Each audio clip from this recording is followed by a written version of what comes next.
You sure that would work for us? BillsHappen.com is one of the largest personal loan networks. They can help people with all credit types get up to $5,000. Sounds like it's going to be a hassle. My friend said it was super easy. She did it right from her phone during her lunch break. If you have a regular source of income, you can be approved for a loan for up to $5,000, and your cash can hit your bank account the next day. BillsHappen.com's lenders have millions of dollars to lend regardless of your credit history. Guess what? I went to BillsHappen.com and we're getting our money tomorrow. Wow, that's fast. Problem solved. If you need extra cash, go to BillsHappen.com. That's BillsHappen.com. BillsHappen.com. You heard it here first. Resolutions are so last season. What's in? I'll tell you what. Transforming whole body health with just one whole food. Armra Colostrum is a 300-million-year-old superfood, packing 400-plus nutrients and more benefits than I can mention in this 60-second ad. Stronger immunity, ease bloating and constipation, revitalized skin and hair, stronger recovery and performance, and elevated mood and focus are just a few results clients see and feel. With Armra, transform your health at the cellular level and unlock the you of your wildest imagination. Visit armra.com and enter code XMRadio for 30% off your first subscription order for this month only. That's ARMRA.com, code XMRadio for 30% off your first subscription order. These statements have not been evaluated by the FDA. This product is not intended to diagnose, treat, cure, or prevent any disease.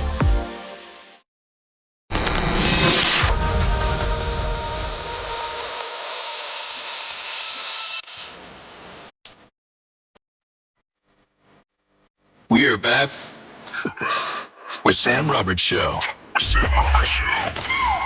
Ladies and gentlemen, what are we in? Decked out head to toe, tops and bottoms, matchy.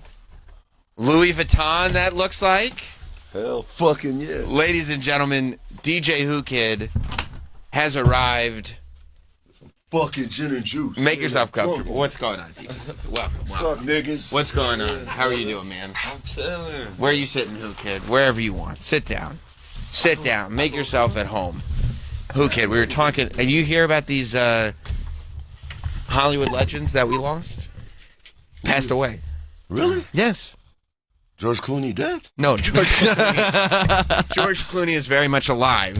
Very much alive. I'm talking about Gene Hackman. You know Gene Hackman?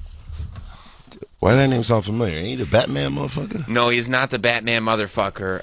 He was in... Oh, Gene Hackman. Gene yeah, Hackman. He on them crazy army movies and shit. He did. I mean, it seemed he probably did some army movies, I saw right? him with some camo. He be wearing camo out He there. has worn camo out, in these streets. But yeah, he did a lot. He, his wife, and his dog, they unfortunately passed away. They were found dead in their home together. Him and his wife? And their dog. They committed suicide? I don't think so. I think carbon monoxide. Oh. So they committed suicide? No. Accidentally. Like when there's a carbon monoxide leak or there's just carbon monoxide in the house. And No. They committed suicide. Okay, wow. I don't think so, but that's your theory. And then Michelle Trachtenberg. This is who we were talking about. 39 years old. Take it too soon. Michelle Trachtenberg. I'm 54. I don't know why I ain't dead yet. No, I was actually just thinking that myself. Yeah, I'm about to fucking die. Yeah, Harriet the Spy. What? Yeah, Harriet the Spy. Yo, white people are dying in fucking groves. It's a tough time for us. What happened, man? Well, she had a liver transplant like not too long ago. I guess she was sick or whatever. And then I don't know if it was complications from that. I mean, they're saying natural causes, but at 39, I don't know what natural causes. So I think Bill Gates is killing y'all because Bill Gates is trying to kill us. You know what I'm saying? He was trying to kill you guys for a while? With the food and everything, right? Bill Gates. Yeah, he got that. He got the DNA. He got all the GMOs and the fucking clone meat and all that. Sure, But you guys eat our shit too, so it's good. It tastes you dying good. with us. Yeah, no, that's right. That's right. Trying to pump the low nutrition, high chemical food into low income areas. Bill Gates. Yeah. Oh, yeah. That nigga. That sounds crazy. You know what I'm saying? Who do you have with you here, DJ Who Kid? I brought K. Charles, man. Hey, K. Charles. Hey, what's going on? What's going on? Hey, This is actually his first interview. Really? Yeah, I'm on Sirius XM. That's right. Lit. That's right. It's crazy. He popped his cherry. I was hoping I'd pop someone's cherry this morning. Hey, yo. Yeah. I don't know why me and Sam always do a lot of things first. Because the last time I was with Sam Roberts, we were with Diddy. Okay, that wasn't the All last right. time. All right, That was not the last time. Last time I remember. Okay. There was one instance we're doing everything we can to scrap the photo from the internet entirely. There That's was a red. wild night. Yeah, no, there was a red velvet cake involved. Red. It was. Yeah, I almost dropped it on him, and then Sam was laughing Yes. because he's allegedly he unalives people. Are you talking about P Diddy? Yeah, so Unalives. that's the new word now. No, that is. Yeah. you You're can't keeping up say- with the kids. Can't say kill a nigga. You know Right. what I'm saying? Yeah, no, you can't say that. unalive. You should never say that. You could drop the M-bomb on here? Nigga, I'm the only one. Wait. He can. I've been gave Sam the pass, but he don't want to do it. I haven't utilized my pass in quite some You time. don't want to get fired. No, yeah, or worse. Yeah. What's worse, getting fired or canceled? Diddy. Probably Diddy is the answer. Yeah. Well, the last time we were with Diddy, before we get to K. Charles, Yes. that was a wild interview. It was. Yeah, it was. Very, So you want to know why we interviewed Diddy together? I will expose you. this Who guy's a Kid. snitch, man. So Who Kid came to me because Who Kid's he's always. I mean, K. Charles, you know this. He's always got a scam. He's got a Always got a scam. And he goes, Sam. He goes, Diddy's coming up here. And this was before. I've never been to a Diddy party. You probably knew because you've been to Diddy parties. No, you probably knew everything that was happening. No, I've done events, but I don't go to his house. Like everything bad happened at the crib. And you were never at the house? Never, ever. So when the Lucky videos you. come out, Lucky you're you. gonna see me in there. Lucky you, because they're putting the Epstein list out today. The Diddy list is I'm next. definitely. I would have my dick out if I was there. Yeah. You would have seen my dick. That's right. I know you want to see it too, you faggot. You make that's we don't. That's you make terrible choices. but he goes, Sam. He goes, Diddy's coming up here. Yeah. I go, oh, that's great. I go, are you going to interview him? He goes, yeah. Except 50 hates Diddy. And I was like, oh yeah. I remember that 50 hates Diddy, and now everybody knows that 50 hates Diddy because he's putting out that documentary. Oh yeah, But yeah. he goes, 50 won't. I can't interview Diddy, and he goes, and Eminem hates Diddy too. He goes, I can't interview Diddy on Eminem and 50 Cent station. Like they'll both be mad at me. I go, oh okay, yeah, you're in a pickle. And he goes, a pickle. Yeah, you're in a pickle. Hey, yo. And he goes, okay, here's what we need to do. You need to do the interview with me, and we need to tell everybody we're doing it for your show. But like, you'll just be in there with me. I'll do the interview, and you ask some questions, and then we'll play it on your show. Yeah. But Diddy will think he's on my show. Exactly, because it was too late to cancel. Right, I didn't want to get beat up. right. He was up here physically. Right, and you never know. What year that was? That was probably A long time ago. It was definitely way before the pandemic. It was Okay. it was at least it was when I was doing the night show, so it had to be 8 or 9 years ago. It's like 1,000 baby oils ago. That's right. It was probably like Hey, you got a baby oils alone. This guy's on his live. it was probably, he turned it off. Just turn off the yo. K. Charles man, had relax. he man. turned his Instagram live on when he walked in, and he was like, "All right, we've given the people enough." Who sees it, baby? Who's season? Yeah, everybody dying where we at too. A lot of rappers are dying too, right? Didn't the rapper just die? Which rapper died? I don't know. Which rapper passed away? I try to stay out that. Yeah. Who's dead? I mean, I honestly don't care. So You don't Oh, care. Lord. we gotta You do don't care. research. You're a selfish We person. gotta do research. Yeah. guy. He's Yeah. a great guy. Yeah. Did he? Oh, 2015. It'll be 10 years ago in Oh, November. my God. Wow. I had hair. For real? I had hair when we interviewed Diddy. Yes. Comb over or? No. It was still standing strong 10 years ago. It was still standing strong. He I looked like mean, he was mixed. Like he looked like he had a black father. that is true. He cut it off, right? That is true. I'm dead ass. I wish I was. He had like curls. I don't know why. That's true. Aren't you white? That's true. Who knows? You can't say this on regular Who's radio. to say? No. I can't say it on satellite radio. But I'm still in the era of us back in the days with the homies. right. That's right. I don't know if you can say their name, but yeah. That's So you're the last man standing. You're I the am. last white man. I suppose so. You should write a book, The Last The White last Man. white man, like the last of the Mohicans. The last white man on Sirius XM. That's right. You should put that book out. That's right. You think people would be into it? Sam, I remember I used to do your show. I used to be on there for like what, 5 minutes, right? Right, doing like the after show and stuff. Literally like 5 minutes. Oh, we gotta get off. I used to be like, "Yo, what's up, Sam?" Well, we're off. Now you're like Dolo. You're like fucking running the shit yourself. That's right. You got notes and that. shit. It's just survival. Survival. I love these guys. It's just survival. Well, what have you been up to, Hookit? I mean, I see you're everywhere. You have designer clothing that matches everywhere you go. Louis Vuitton kind of like hooks me up. Are you being outfitted by them? I do a lot of their events and stuff. Yeah, see, when I saw you wearing Louis Vuitton everywhere, I said, well, he got free clothes. Yeah, you know that. Shit, fuck that, you know. I'm over here getting kidnapped by, this guy over here. We got an EP dropping. You do? Yeah. Big EP dropping March 7th. Guess who? So it's like, it's something major that's going to come out for both of us. You know what's going to happen now? We got to get him in Rolling Loud now. Oh, word? Yeah. Because, should we broadcast live from Rolling Loud? We're backed by Rolling Loud. Oh, really? Yeah. He does Rolling Loud. Every Rolling Loud, he's there. That's fantastic. So if you want to Portugal. come. Yeah. Yeah, we were thinking about getting involved in Firefest too. No, I ain't fucking with that. Okay, all right, so maybe we'll do Rolling Loud sandwiches instead. and shit. Yeah. That was the thing on the island, right? Yeah, with the cheese sandwiches. And he's still charging like $1,200 for a ticket. Yeah. Oh, man. You said 14? 1,400. Oh, that's even worse. You know what I could do with 1,400? No, we were looking at it yesterday. Yeah, a prostitute. You probably get a couple for 1,400 in Vegas. Yeah. We were looking yesterday, and there is a price package available for $1.1 million, but you could bring 7 of your friends. Wow. Please, man. They don't have any guests booked. Yeah, they don't have any performers booked. Extremely rich white people. Don't be stupid again, man. They will be. You know they will be. They got to be stupid if they go back again. Did you see that shit? Yeah. Motherfuckers sleeping Trapped on an island, Yeah, they were trapped on an island. Yeah, that's something I wouldn't do, I can't swim, so. Look at that. the Prometheus god of fire. Right. I don't want to go to that shit. But it sounds exciting.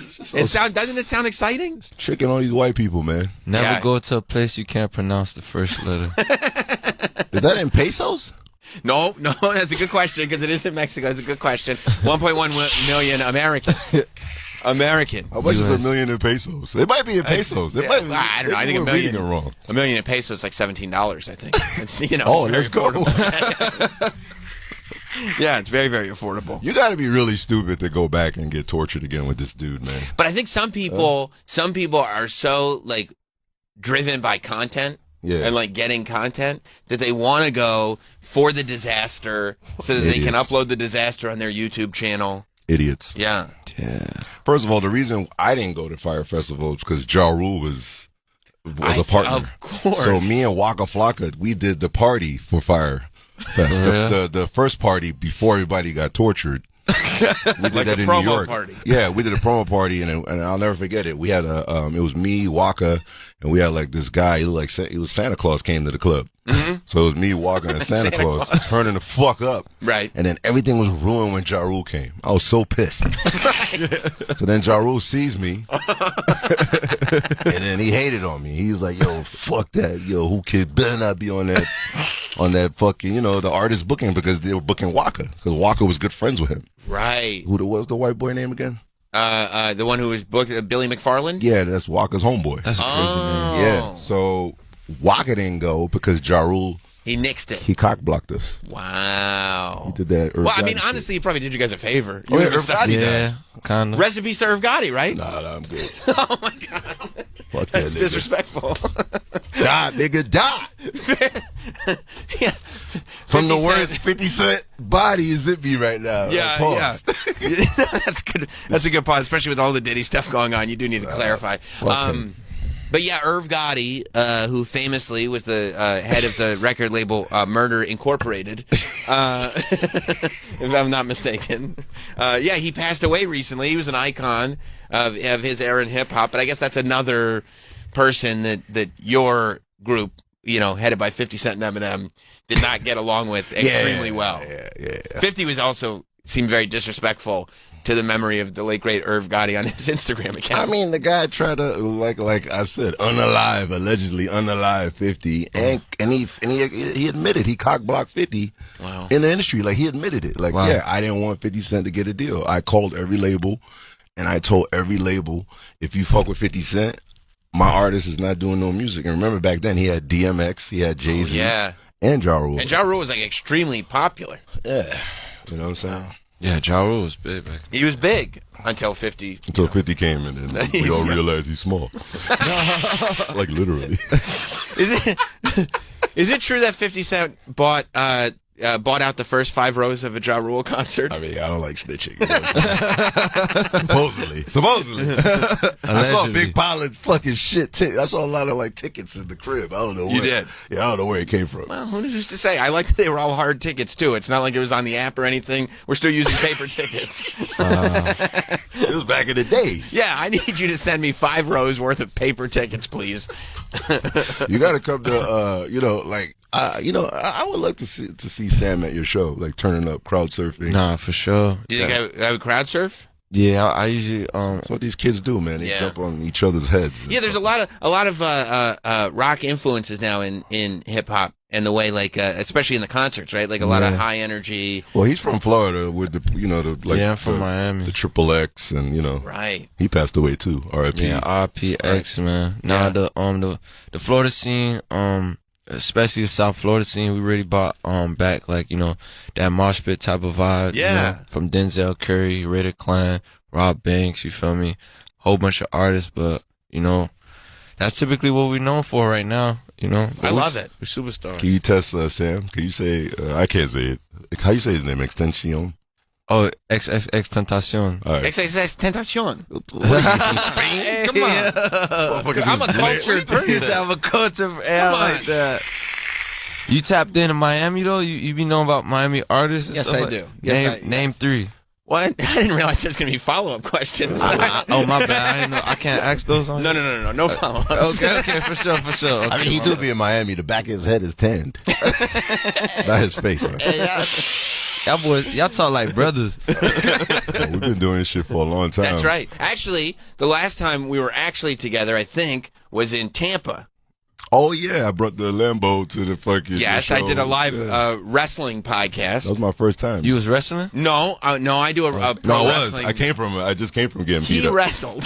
Oh, you was wrestling? He got put through a door. Wow. Travis, did you know DJ Hookah got put through a door at an independent wrestling show? Fucking TNA. So, yeah, we did a wrestling podcast at a comedy club. DJ Hookah, of course, pulled up in a Lamborghini outside the club. I like how white people say that. We say Lambo. They said Lamborghini. All right, go ahead. And then I got one of the old timers on stage to give Hookah advice on how to break into the wrestling business. Yeah. Did you think the advice was? It was Gerald Briscoe. Did you think That's right. It was valuable advice? I mean, I didn't take it, but yeah. I do love that he took it seriously. He was like, "Oh, you're getting into the business," and you're like, But you got to respect the fact that I'm the most non-wrestling individual, because even K. Charles laugh at me. Like, I'm getting thrown through walls. "I don't know what you're doing." I'm explosions. I'm coming out at AEW. We're like in London with explosions and production. And That's so dumb. What's the best wrestling move? Part of DDT. You like the DDT? I said RKO. RKO. What's that? RKO out of You never nowhere? heard of the RKO? Come on. In Florida, we always talk about the RKO. The RKO. Look at Sam. Yeah, we were Oh, out yeah, there. that's me with the Lamborghini. I got to show this to my kid because he watches YouTube now, so he talks about Lambos all the time. That's fire, yo. Yeah. That's an ill photo, man. That's a nice backpack. That's my backpack. That's LV backpack. Yeah. Culture vulture. By the way, no. Because all this designer stuff, you're the culture vulture, okay? Yeah, I know, This designer stuff was not. It wasn't in part of hip hop culture. Okay, this is like Italian designers, high fashion. You start wearing this, you're the culture vulture. Fashion is so 360 now. It really is. And you're talking about all these people dying. They all died with fly gear on. All these white people. Why? True. That's true. The comments is like in Arabic. Nigga, we worldwide. Nigga. We're worldwide. Oh, That's right. That's Thailand. That's right. Oh, that's Thai. Thailand? That's right. They're like, I didn't realize you speak Thai. That's pretty that impressive. means, why are you with that white guy? Sorika. Is that what they're asking? Oh, okay. Did you hear, by the way, we were talking about, people in jail and stuff. I was watching the local news because it applies to New York. You said J-Lo? I did not say J-Lo. You said jail or J-Lo? Jail. Okay. They sound the same. She sucks, by the way. J-Lo? Was she going to end up in jail because of the Diddy stuff? Probably. That's why she got that $20 million from them Saudis and that stupid-ass show. Wow. You're not a J-Lo fan? I'm a fan. I'm cool, but she sucks. She just can't sing. Okay. Did you see that shit? You say, but you're hitting me with conflicting statements right now. You said I'm a fan. She's cool, but she sucks. She can't You like sing. J-Lo? You're a young kid. I like that movie she did. What? When she had Like when she was that fighter. Oh yeah, the revenge movie. Yeah. She had to learn to fight to get revenge. That's a good movie. Yeah. What's that? Get Out? That was not in the movie Get Out. That was a different film. Hey, yo, is that funny, That was Well, she sucks. But the only reason I'm giving her like the Jordan double Peele film. Was Get Out. Different movie. The only reason I'm giving her the double effect is she saved my life from Ja Rule. Jennifer Lopez saved your life from Ja Rule. Swear to God. How did that happen? She does this annual Bronx show. You know, in the Bronx. She's from the BX, supposedly. Okay, well, because I saw her. Jenny from the block. I saw her talking about like her order at a bodega, and I've never heard this order before. It was like a ham and cheese sandwich and like an orange juice. How She was about like, when if you know, you know. I was like, what are you talking about? How about when she went to the crib, like her old, supposedly her original house, and then nobody knew her. Nobody in the neighborhood knew who She she didn't even know her name. She was like, "Help, J-Lo." And the guy was like, "Hey, what? Get out of here!" The Spanish dude was telling her to get the fuck out of here. Yeah, there's conflicting background stories with her. So how did she save your life? First of all, how was your life in danger from Ja Rule? And then how did T.I. invited me and J-Lo to come to the concert. Because the only reason I went is because TIP? Yeah, TIP. Wow. Tip. Yeah, pause. Hey, yo. Hey, yo, yeah. A lot of gay stuff going on here. Sure. Yes. It's okay to be gay. We're all gay. Anyway. Absolutely. So, yeah, Tip, right? Yes. He invited me to the show, but he came and picked me up in a golf cart because I parked outside. So I met him. So he said, yo, partner. Right. Cuz, whatever. Was he using like large vocabulary words? Yeah, like tuberculosis. I'm saying all kinds of big words, Sure. like, superlative, whatever. Yeah. Yeah, so he picked me up, but he didn't tell me that every 50 Cent enemy was inside the VIP.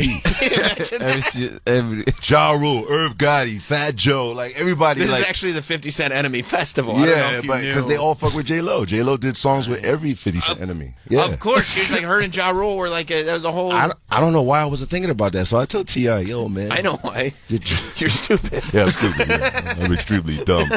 So I'm telling him, yo, man, this shit is not over. He's like, T.I.'s like, what? The beef is still going? I say, bro, it's never going to stop. Yeah. And you're bringing me into the lion's den right now. Like, Right. And I'll never forget Ja Rule looking at me, his eyes. Like, he was looking at me like, "Rrr." So the first person that laughed was French Montana. Sure. And that's when he was dating Khloe Kardashian. Sure. And Crazy Khloe time. was like, what? French was like, what are you doing here? And then Khloe starts laughing. So then Khloe runs and tells J-Lo, I think Who Kid's about to get beat up. So she leaves her dressing room and comes all the way out and was like, don't nobody touch Who Kid. Leave Who Kid alone. Whatever. Cállate la boca. Sure. Aquí no te lo trago. Sure. Arroz con pollo. Right. Pizza arroz con pollo. Right. So I was like, it's not that serious. So T.I. was like, yo, I got my knife. I'm going to stab everybody for you right now. It's like T.I., you don't need to. He's real. He is real. He's a real guy. He's a real guy. So then He's got a whole career to worry about. He shouldn't be running around stabbing people. I like the ultimate fucking maxi pad. So Khloe grabbed my hand and took me to the front. She did. So nobody could like touch me. So you were saved by J-Lo and Khloe Kardashian. Yeah, Khloe Kardashian. She was like my BFF back in the days. She has your back. Yeah. We interviewed her mom together one time. I know. I was trying to fuck her, but You were? Wow. How'd that go? it's another young nigga fucking her. Okay. You were hoping to be the. Yeah, I understand. Young niggas fucking these rich people, man. Is that what's going on? I saw Cher with a young nigga. Really? Was that at the SNL 50th? Madonna got a young nigga. Cher does? got a young nigga. Wow. It's like you go buy a young nigga now. You go to fucking Best Buy and get a they're young available. nigga. They got a young nigga package I had no idea. for fucking all these rich white fucking women, yo. Oh, that's it right there. Hanging out with Kris Jenner. You got an afro? Look, he looked like he mixed. He looked like his black father left his ass. Do I have more? You think I have more credibility in the Miami scene now? If we get those pictures out? Nah, you valid. You seem valid. I appreciate that. I appreciate that. Nah, valid. No, what I was going to bring up actually has to do with the Kardashians. Not Khloe, but Kim. Mm-hmm. So Kim Kardashian, I don't know what even that is. I I don't don't know know why what they're it's using called. my stuff. Kim Kardashian is getting sued. Because she does like all the crime reform stuff now, jail reform, like trying to get people everybody out of locked jail. up, Yeah. Freedom Boys. Right. So she goes on Instagram and she's doing the right thing. Like this is when people get sued for doing the right thing. I don't know. I just think it's hilarious. She's doing the right thing. She goes on Instagram and she posts this photo and she goes, this is so-and-so. She lists his name. We got to free him. He's on death row. He shouldn't be there. We got to free this guy, right? Except the photo that she posted, it was just a dude. It wasn't a guy? Well, she Googled the name. No way. And it matched a death row inmate. So she Instagrammed this picture, except the dude was just like a doctor in Westchester. He wasn't a death row inmate. It was the wrong picture. Nah. So now this guy immediately has people hitting him up going, are you on death row? Wow. Do we need to get you out of jail? This guy. Look and at he's his like, face. That is so he don't look funny. like he's on death row. right, that's the guy who's on death row. Wow. See, with his big jaw and everything? This guy, who looked like the photo came right off his LinkedIn, Yes. is now ended up on Kim Kardashian's Instagram page. You look like Sebastian. And it says the state's going to execute him in 2 days. And so all his friends start hitting him up going, are you getting executed? That's crazy. Is the state going to kill you? And he's like, what? And they're like, we saw it on Kim Kardashian's Instagram. Look at his face, though. He deserves to get electrocuted. Okay, so you're saying if it was him, He would deserve it. you'd With a leave face him like that. leave him on death row, you're saying. I hate his face. Okay, well, that's the problem. His face was met with so much more exposure because of Kim Kardashian's Instagram account. Now he's subject to people like you That's crazy. saying that you hate his face, and he doesn't want that kind of attention. I'm so happy I didn't see him. He reminds me of Sebastian, the comedian, wasn't he? Sebastian Maniscalco? Yeah, you look like a little, Why would you do that? Yeah. like a young version. Right, crazy. right. Yeah. And so Kim is like, well, I deleted the picture right away. Like, it's fine. He's suing Kim Kardashian for putting him on blast like that. Think about it. And all Kim is doing is trying to get this poor guy off death row. He looked like Sebastian. I think you might think all white people look alike. So what? Now you know how we feel. What if it? What if she didn't change the pictures in in the 2 days? Is he like dead? Oh, that's a good question. If everybody's trying to save this other guy from Westchester. Yeah, it's kind of like it's been 48 hours, right? Yeah. First of all, he has to sue her because that's immediately 100 million impressions. Immediately. Immediately. I think she said she deleted the Instagram It's picture. over. It's too late. Right. It was up for like 15 minutes maybe. It's like leaking a dick pic on YouTube and it's not coming back. It's over. not. Yeah. The internet's forever. It's over. Your shit is out there. Right. Remember, you at Nothing one to do point, about it. Who Kid thought he was being funny one time, and he came on the air with me, and he was like, "Oh, listen to this," and he played his sex tape off his cell I phone. was fucking some bitch. Yeah. He had a tape of him having sex with somebody. He didn't realize that I hate this guy. we were all quiet. I didn't know we were live, by the way. So Thanks. you put it right into the microphone, and we recorded the audio, and we put it in the intro for the show. We played it every single day. You for real? Yes, we It did. was stupid as hell, right? Yes, we did. I was like, yeah, baby. Yeah, come here. Y'all lit. Yeah, Yeah. we wild, yeah. Yeah. Yeah. Well, you're talking But about so- a show that piss used to come out of vaginas into midgets' faces. Like, I don't know. that was the norm. I don't know anything about that. Your old show. With your I don't old know anything- homies. I don't know anything We about don't want. We don't want to talk about that. Yeah. We move forward here, Yeah. okay? We don't look back, okay? Well, that's the first thing I saw. I saw a fucking vagina with liquid coming out into a midget face, and the midget was happy. You know what? I think I was sick that day. Yeah, oh, I yeah, probably was- I okay, think yeah, I you were was- sick. I Yeah, I think was I there was- without you. Yeah, okay, whatever, man. Yeah, it's just you that day. I don't think I I was there. snuck in. Yeah, Yeah, I think that's what it was. Yeah, I wouldn't have invited you for that.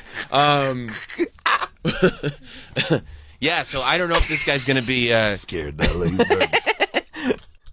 I don't know if this guy's going to be successful in his lawsuit, but he is trying to get. But I just can't imagine too the idea of Kim Kardashian. He's suing for libel, slander, He could get it. emotional distress, I would be distress, too. Yeah. invasion of privacy, That's good. representing him in a false light, and negligence. What does that mean, negligence? It means like you're kind of not paying attention. You're being negligent. You're not paying attention to what you're doing. You're not being careful. with being negligence. No, that's an E.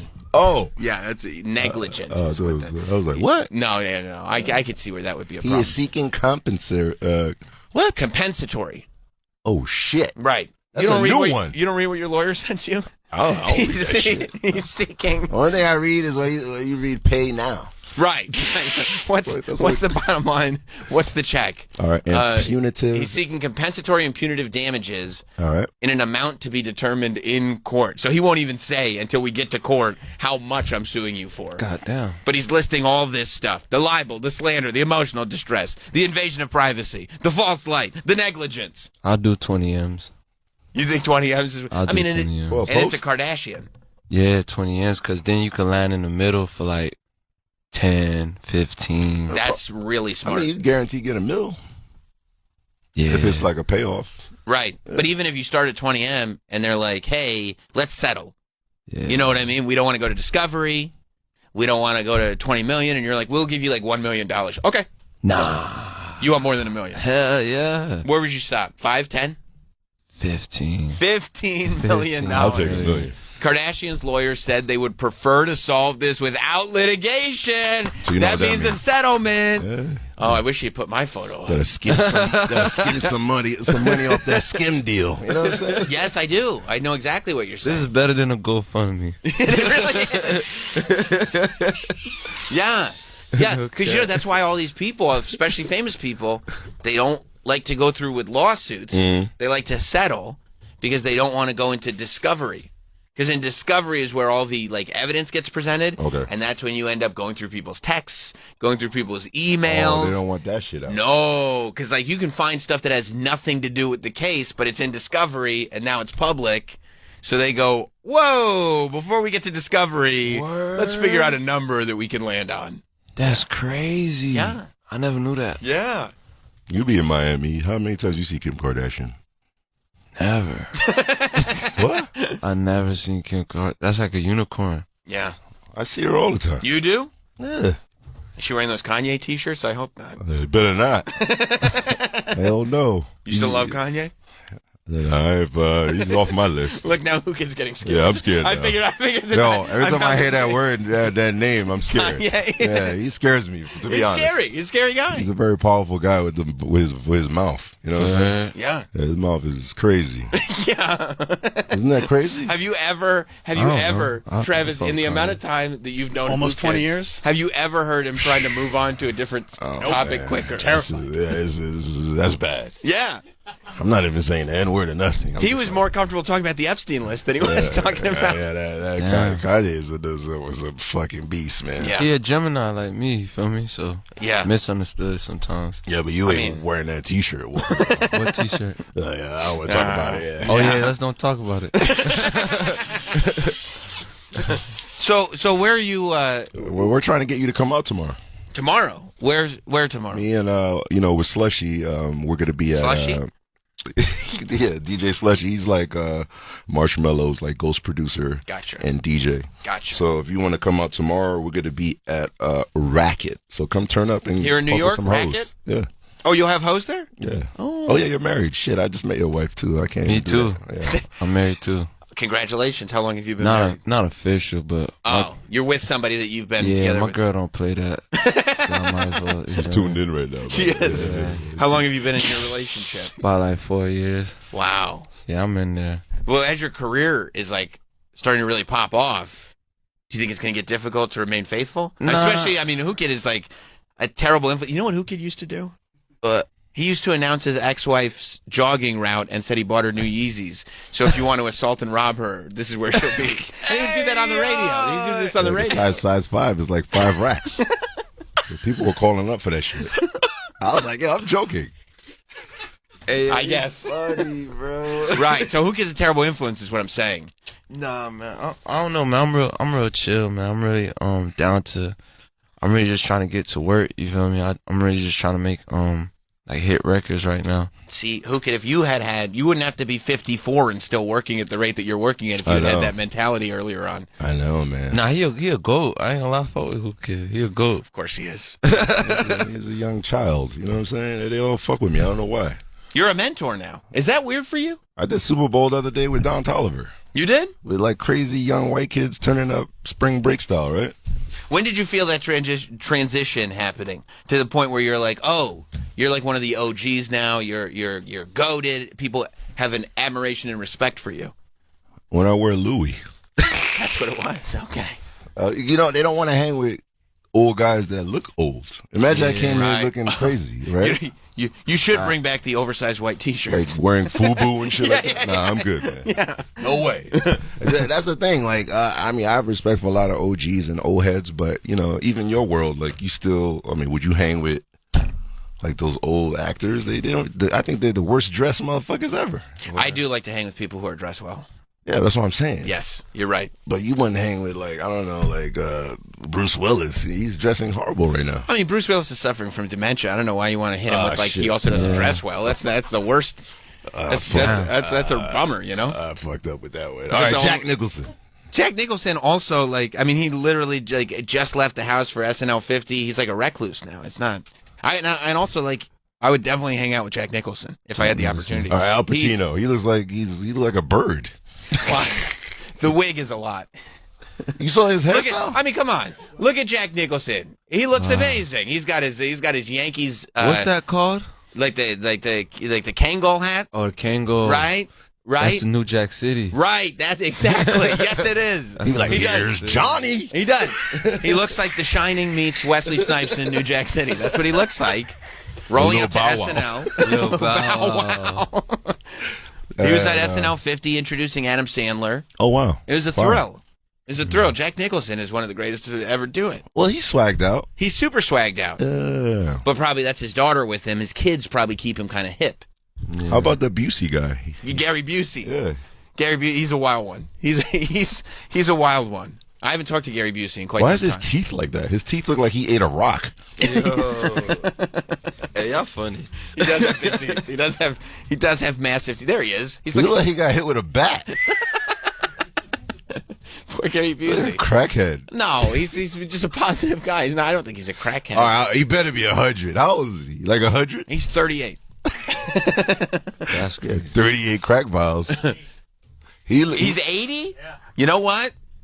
Shout out to Gary Busey. Also, by the way, he got in a motorcycle accident, right, when he was younger, and had literal brain damage from it. Oh, for real? And he's still rocking and rolling like this. And you're sitting here disrespecting. I thought he did coke. Well, he might have. I don't know if he did coke. He probably did. I mean, he was famous in the 80s, you know. You need to do a record called Gary Busey. Like you did a record? Yes. Doing coke and shit like that. You think they're going to like it? If you did a record called Gary Busey? Lit. That is true. What movie? What movie he's famous for? 48 Hours. 48 Hours, yeah. With Eddie Murphy.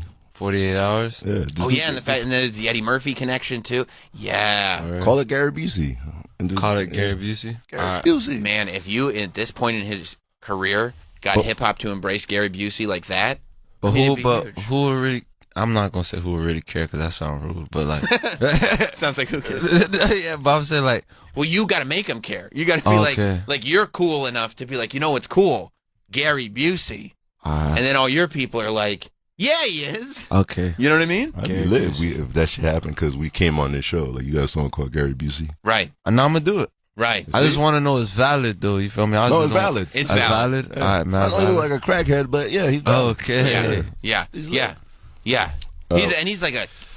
a character. Like, he's a wild person. I'm gonna watch that movie you said, 48 Hours. 48 hours, but then start looking at like interviews that he's done later in life. He'd be wild. He's a maniac. Right. Yeah. Tweaking. Yeah. He tweaks. He tweaks quite a bit. We gotta use like audio from the interviews in the intro and then just start the song. Yeah. Gary Busey. You don't. I know you're not gonna not show me Al Pacino's fucked up hairstyle. Well, I mean, you know, it's hard to. Can I see that real quick? Some people don't go gracefully into bald the way I did. He looks like a little. Al Pacino, the GOAT, dude. He is the GOAT. He's a GOAT. Remember I used to hang with the daughter? Oh, yeah. Julie Pacino. Yeah, you did. Yeah. You really are a social climber. Yeah. I don't know why. I hang with all the kids of these guys. I mean, probably my favorite picture I ever saw was Who Kid hanging out with Meryl Streep. Oh, yeah. That's random. It was so random. We were like the 90210 hoes back in the days. Is that what you call it? Meryl Streep was not on 90210. No. I'm talking about what we used to do. It was me, Steve-O. Steve-O. What's his name? The orange chick. Orange. She's Trump? The Herbie Lovebug chick.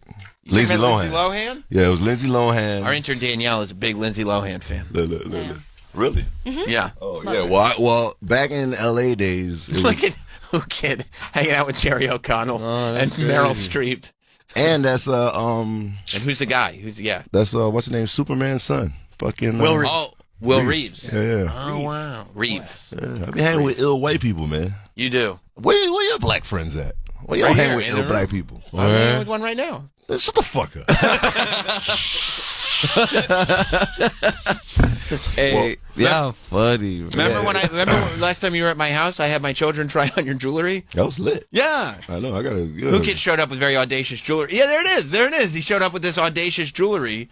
And, you know, my wife didn't know what to make of it. But my kids were impressed. Fucking stupid. And so, like, we were like, yeah, let's put the watch and the necklace on my little kids. They were very I didn't even lit see that a day. kid after a while. It was so much jewelry. Yeah, it was. He was buried in it. You like an icy snowman. That's true. Yeah. That's true. Well, yeah, I mean, the amount of money that you spend on diamonds and precious metals, that's how much it costs to raise kids. So I feel like my children are my flex. You gotta get the blue Rolex, man. I mean, what is that?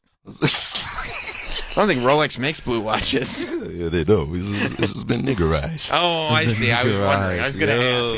That's what I was gonna ask. You know what I'm saying? Yeah. How do you make a Rolex blue? What kind of stones are those? It takes like almost 7 weeks, and then it's like a process. And are those like some kind of blue like diamond or what is it? It's definitely diamonds mixed with I don't know. It's 40,000. That's how stupid I am. I don't know. It's 40. Shout out to Peter Marco.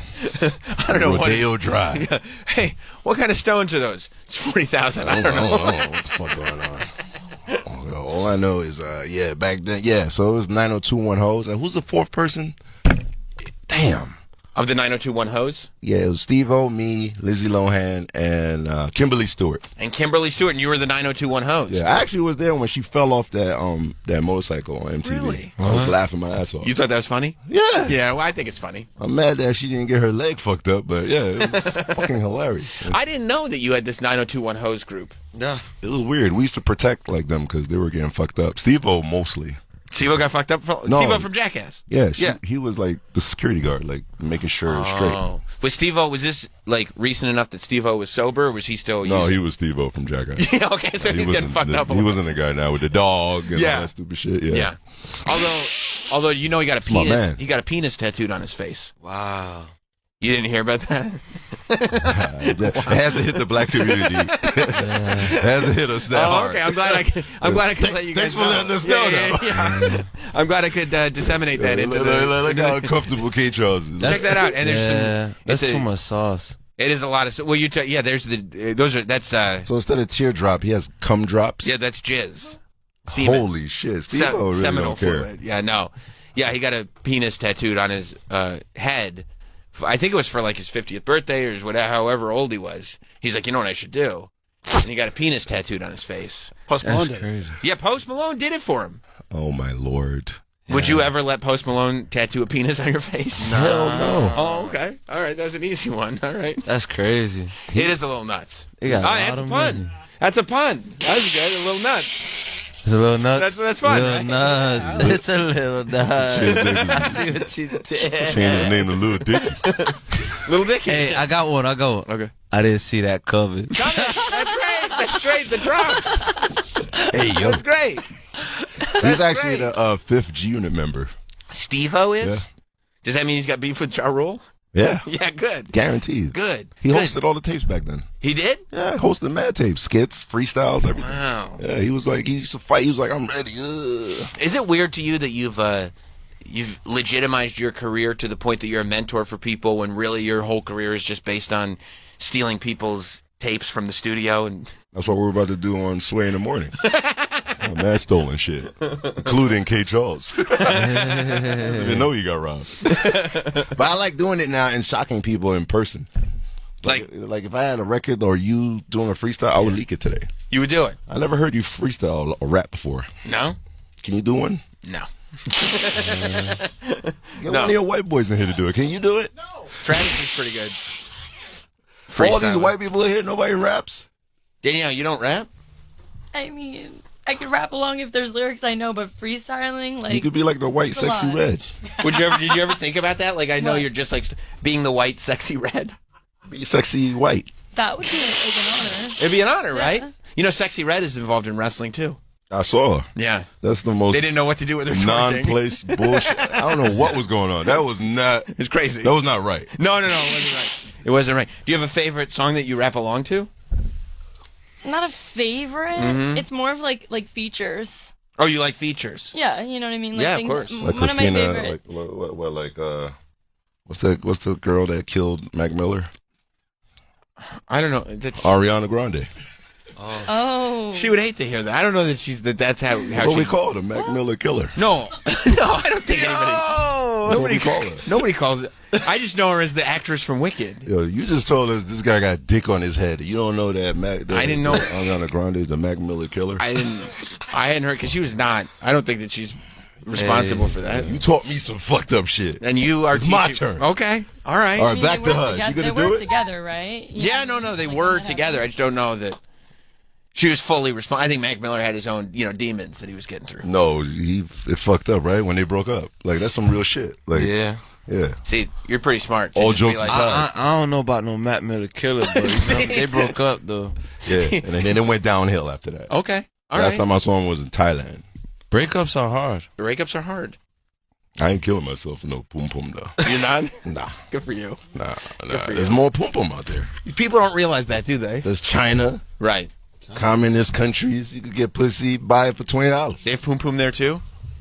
All these rich old white dudes, they marry, they buy a Chinese chick, and they good. There's pum pum. I forgot about that. No. Learn pum pum. Back to her. Can she sing Ariana Grande? No, song? I don't think. I think she's talking about like features. Like, You want me to sing Ariana Grande? Yeah. Are you do that, Sure, yeah. what's a good song? She dated a rapper. So that's close.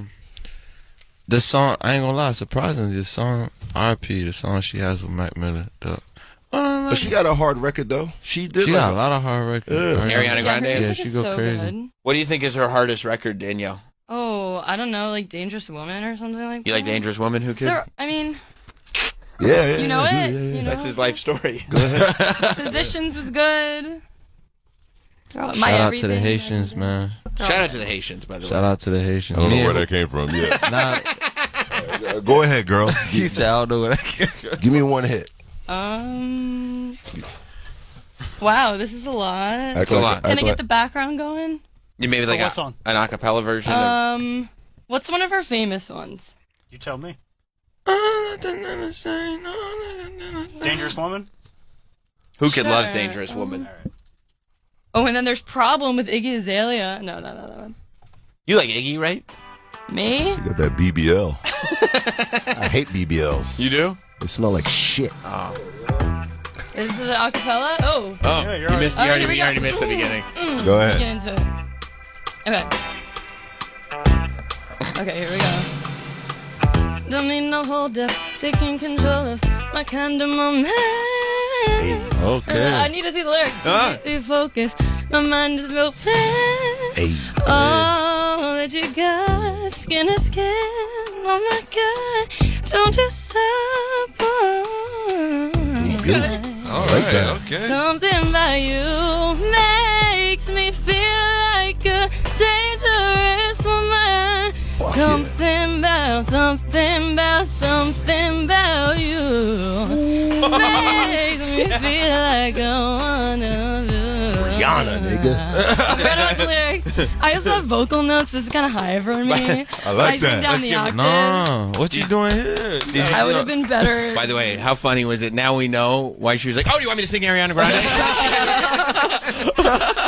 That was not. No. and she Yeah. put a little stank on that one part too. Yeah. She went, I like that. I feel like you were at Bad Boy Entertainment. I'm about to sign you. Not Throw some wait, baby wait, oil can on we not get a bad, not redo? bad boy. No, I don't think Deal is signed. You're about to sign. Like, You got the contract. Yeah. You're impressed. You've heard all the artists. You've heard all the artists. Take You're that. impressed. Take that. Okay. no. She said no. Now I thought I told you that we won't That was stop. trash. Yo, nah, that's fire, yo. You thought you were impressed? Thank you. I am highly impressed. That that was song's not dope. necessarily my range. Would you steal that verse and put it on a mixtape? I need the audio. Like, play it on my show. That was gangster. Thank That was you. fun. You know what I'm Thanks, guys. saying? Yeah. You know, Mac Miller's looking down like, yo, fuck that bitch. You know what I'm saying? Well, you know that. Yeah, because he'd be confused. She brought the spirit back. That's beautiful. That's a beautiful thing. But he's bad right now. He's mad, but that just goes to show what a level of skill we're dealing with. That's a compliment. That's very nice. K. Charles is so nervous, man. K. Charles, we're not gonna do this at Sway in the morning. Oh no, I'm vibing. This is real vibey. I like. He thinks he's canceled right now. Oh no, I'm vibing. I think I'm real cool. I don't think people will cancel me. No, there's nothing to cancel here. I brought you his single to play too. I got like a cool song for you to play that your white audience would probably like. We do have a very white audience. Oh, for real? For instance, Corey in Rockland. Corey. Who's that? Hey, guys. Once again, two things. Actually, I'm just reading the paper that Gene Hackman might be accidental carbon monoxide poisoning. That's one. Boom. I told you. I hit the nail on the head. So it wasn't an unaliving thing. No. Okay. No. Yes, unaliving. And two, Gary Busey wasn't in 48 Hours. It was Nick Nolte. Well, now you know how black people feel. You're completely wrong. Nick Nolte and Gary Busey are not the same person. I mean, I fucked up. Good for you, Corey. Good for you. Thanks, man. That wasn't. Shout Gary out Busey. to Corey. No, Nick Nolte is also a legend. But Gary Busey is the one. You know, Gary Busey was in Rookie of the Year. Oh yeah, that's right. He was in Rookie of the Year. He played the Rocket. What's that? Rookie of the Year was the movie where the kid. See, one is Gary Busey and one is Nick Nolte. They look the same though. So they're gonna tell me they don't look the same. I ain't gonna lie. One look like I am a racist. They look exactly the same. I'm sorry. Now you know how black people feel now. No, right? Rookie of the Year. See, that's Gary Busey. That's Chet the Rocket Stedman. So if I'm you not mistaken. you don't look like Nick Nolte right there. I don't see Nick Nolte. Not no. You saw that one with Sam. I think they thought Samuel Jackson thought he was what's his name? They thought he did a Super Bowl commercial. Samuel Jackson cursed out the newscast, the news anchor dude.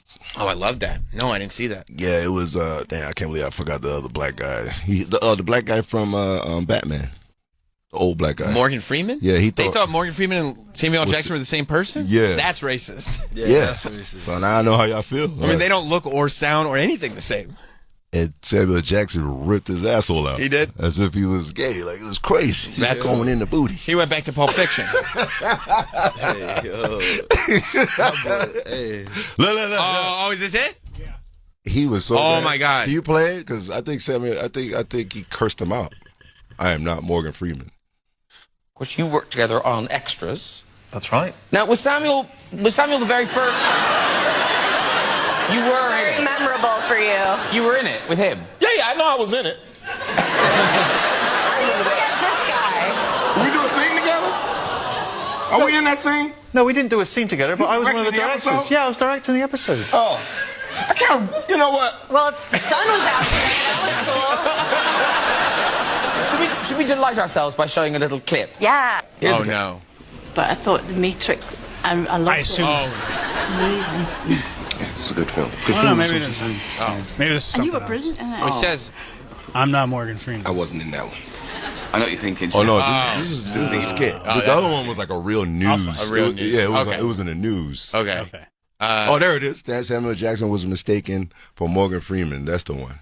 And he got. This looks like the same. That's the same clip. Is that the same one? Yeah. It's shorter though. It's 30 seconds. Oh well, yeah. There's the one where he was doing like a news. Like I went to a restaurant Sunday night, and when I walked in, somebody at another table went, "Oh my God, it's Denzel." And I just kind of looked out the corner of my eye, and when I moved on, we got to our table. The guy behind us turned around and went, "Morgan Freeman." No, I'm not Morgan Freeman. Yeah, come on, you're Morgan Freeman. No, I guarantee you, I'm not Morgan Freeman. Oh my God. Took my phone out, Googled Morgan Freeman, put his picture up, and did that. And the guy was like, "Yeah." That's crazy. How about the Denzel thing? When I remember you were hating with Mr. fucking Ryan Reynolds, man. I remember the stupid ass Denzel shit. He was like, "You don't like no fucking Denzel," and then he came in and jumped in with you and terminated me in that fucking interview, man. Who, Ryan Reynolds? Yeah. I was so pissed off that day. Right, because you said something about. Because I said I know him, and then I said you don't. I said you don't look anything like Denzel Washington. Everybody tells me I look like Denzel. Denzel's like one of the most handsome guys ever. He's ugly now, but back then, yes. Big shout out to Denzel. Big shout out to There Denzel. it is. Yeah. Oh, I didn't even hate remember. You, yeah. I didn't You don't remember dissing me. This is how long this has been going on. Wow. He's a really, I swear to God, that man is a magician. He's, and truly such an amazing actor. So just getting those opportunities to work with guys like that, or you learn so much from them, and you know. My boy right there. You know what I mean? Denzel? What? You don't know Denzel What's up, Washington. dude? I look like him. Please. They say, who says you look like him? Yeah. Denzel. Whoever says you look like him is racist because there's only one thing you guys have in common. Well, we're black. That's right. Well, I look like him. Denzel and Nick Cannon had a baby.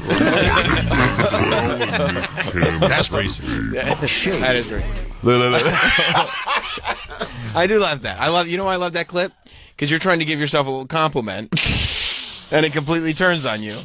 And I'm happy about that, to tell you the I truth. got something for your audience, too. A little skit from LeBron James. From LeBron James? Yeah, he did a drop for me. All right. That here. I think your audience will love. Figure that out. Oh, you got a drop from LeBron? Yeah.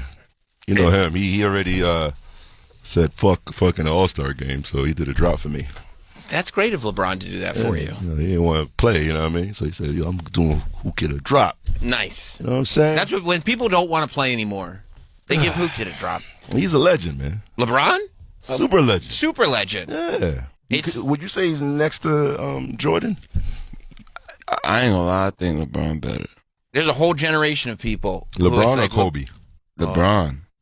R.I.P. Kobe. Wow. Some people would say Kobe. Some people would. What am I playing here? LeBron. Just do the drop. If there's like a sex tape No, on there. it's inside K. Charles. All right, go in there and LeBron. Okay. Pause.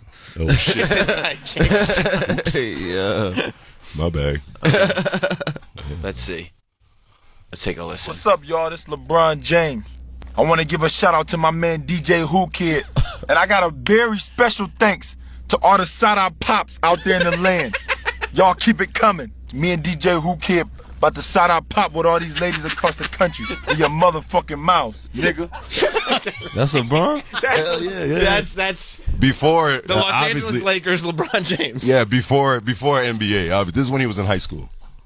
He's talking about. I used to hang with him when he was in high school. Like we used to stop in Cleveland. You need to stop hanging out with high school kids. No, I told you that a long time ago. This is the G-Unit tour back in the days, and we stopped in Cleveland, and I would let like future celebrities or big names go on stage. I wasn't like inviting him to my hotel to finger him. I just like I got him on stage. No Diddy? No Diddy, man. Oh, no, okay. we don't do that.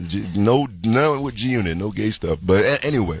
But he used to just we had a studio on a tour bus, and he would host. That's why he hosted all the mixtapes back then.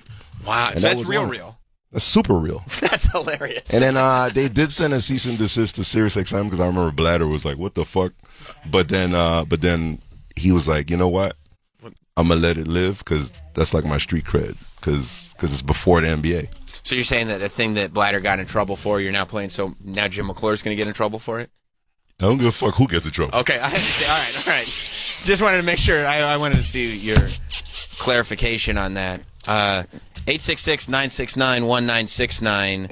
Well, the other songs is on there, so I wanted to play. Which one you want to play before we leave? Well, let me take a couple phone calls. People have questions for you, and then they have questions for me. I'm not even famous.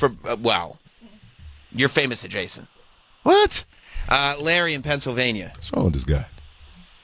Hello, Hollywood Sammy Sweetheart, the Epson journalist Roberts, That's right. professional broadcaster. Wow, that's a real fan. That's right. Wrestling expert. Yep. And originator of the blatantly stolen, lonely Virgil.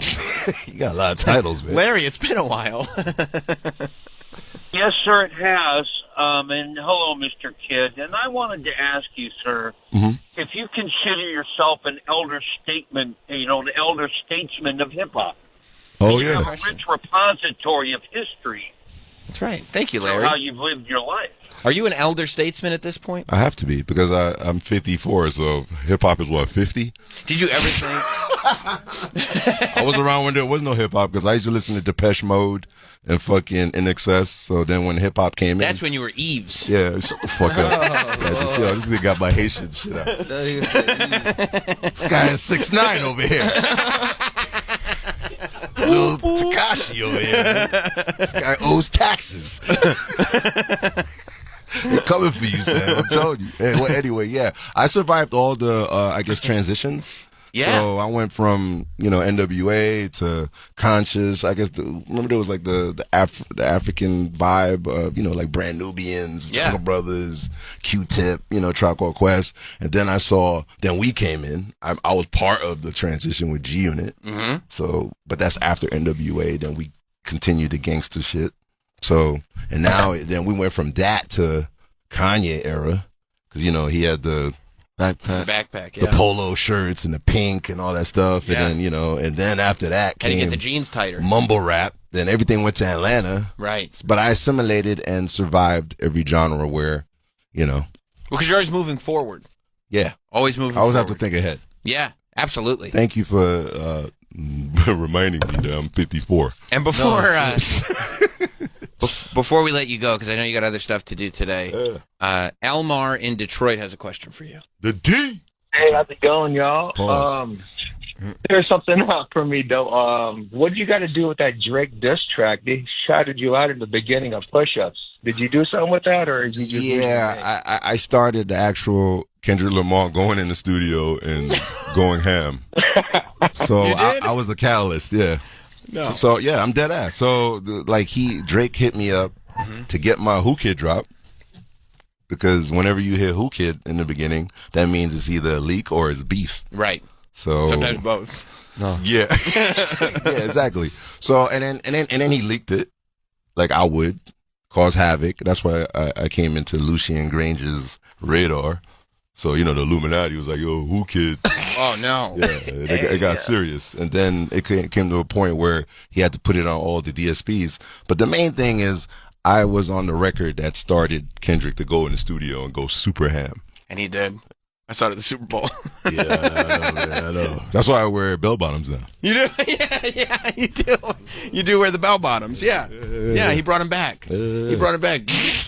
Did you ever think in your history, because this is how you made your bones, like all the hip hop beefs and leaks. A lot of people don't know I leaked Ether with Nas. You did? Yeah, I didn't know that. Me and Nas got together and we went at Jay-Z because Jay-Z was doing, but I had the streets, the bootleg system. Yeah.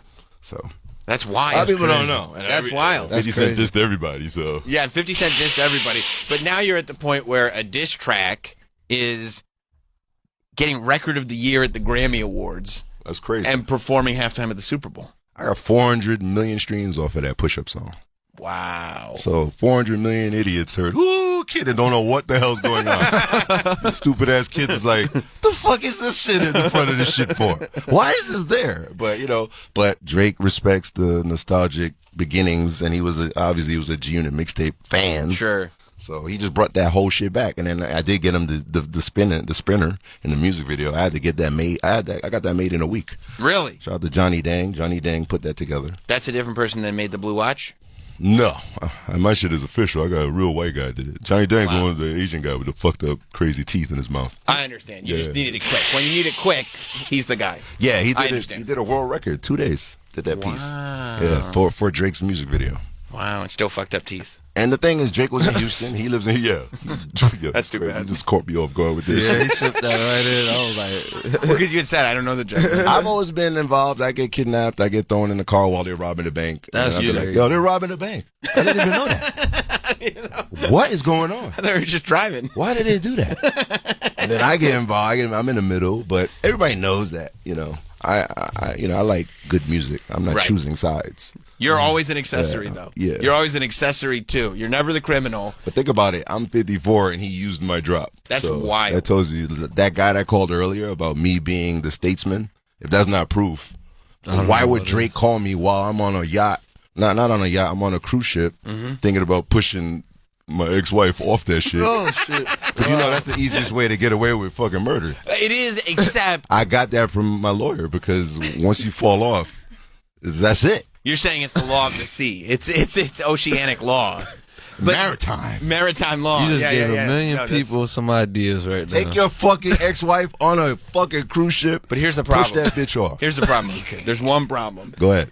That the minute an ex-husband gets off a cruise ship and says, "I'm really upset, my ex-wife fell off this cruise ship," there's not one person that's going to hear that and not hear he pushed her off. Not one person will think that was an accident. I got that from a good lawyer. A good lawyer was like, "Yo, you can't go to Thailand and push her off a yacht, but if you go on a cruise ship, maritime and there's accidents on cruise ships, they just don't promote it because they don't want nobody not to go on a cruise." Sure, and your ex-wife is like, "Why do you want me to put all these like rocks and bricks in my pocket?" She don't want to go to Thailand, so push her ass off that fucking ship. Sound like a bad episode of Cold Case, man. You know what I'm saying? Well, listen, I'm glad you guys stopped by. I know you got stuff to do. March 7th, man. Come to, come to Racket and turn up with us in New York City. Well, or come to Rolling Loud, March 15th. March 15th is Rolling Loud. March 7th is Racket. March 7th is Guess Who. That's when the tape come out. Oh, okay. So Guess Who comes out on March 7th. That's the mixtape. Yes, and that's One Oak and Who Season. And to top it off, I'm doing CBS in Sirius XM, so you should come and hang with me that day. They're coming here to film me about the art of mixtapes with CBS, yeah. Yeah, I want to be there for that because I'll give some of my insight as well. That would be amazing. Hey, great. you funny, man. He's part of my shit, whether he likes it or not. I got thrown into Who Kid's bank robbery car. Sam Robert, he looks like he doesn't belong in this world, but yeah, he belongs with me. It's all good. You know what I'm saying? That's right. And shout out to EMG, the label. You want her to start singing again? Shout out to EMG, the label. They're actually putting together the Who Kid documentary. The Who Kid documentary? Yes. I got to be a talking head on that. I'm one of the great talking heads on documentaries. Look how many old videos you found of me. So you're definitely going to be in it. But I mean, have you seen every wrestling documentary on A&E? You're in everyone. I'm in all of them. And I'm giving just the sound bites that I put on these things. I'm having you do some narration on there. Got to. Oh, yeah. Put me in a chair. Because at the end, it's going to be kind of like the Wu-Tang documentary where they go back and it's actual real old videos. Right. So back then, I shot all my videos. So this concept is going to be like real life TV, like all this footage. But it goes from the actor to the actual footage. So cool. People will be like, I'm not lying. You're right. So it'll be like an acting Lil Wayne, but then it goes to Lil Wayne when he's 13, and then it shows that. Then it goes back to the actor again. That is the best part of your stories. Weird as fuck. It's like you'll tell the most stupid stories, and then the one that we go, well, that one's clearly a lie. You'll go, yeah, here's my picture with Michael Jackson. that one was actually true. Yeah. You're like, what?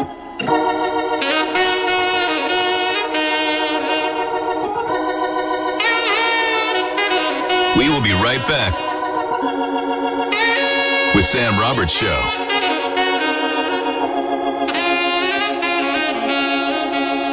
What's up, everybody? This your boy Earthquake, and you know you can check me out on my show, Quake House, 4 p.m. Eastern on Kevin Hart's Laugh Out Loud Radio, Channel 96. Nothing is off limits because we're comedians, so every topic is discussed with the attitude of making it funny. I like to call it The View with Comedians. 100% funny. It's about bringing comedians to the light of the world. Quake's House, Kevin Hart, Laugh Out Loud Radio, Channel 96, or anytime on the Sirius XM app. Be a part of Metallica history as they mark the launch of their new SiriusXM channel, Maximum Metallica, with one of their most intimate performances ever at Stephen Talkhouse in Amagansett, New York. For official rules and to enter, go to SiriusXM.com/Metallica New York by August 20th. No purchase necessary. Must be at least 21 years old and a U.S. resident. Void where prohibited. SiriusXM presents Metallica, sponsored by Hertz Car Rental.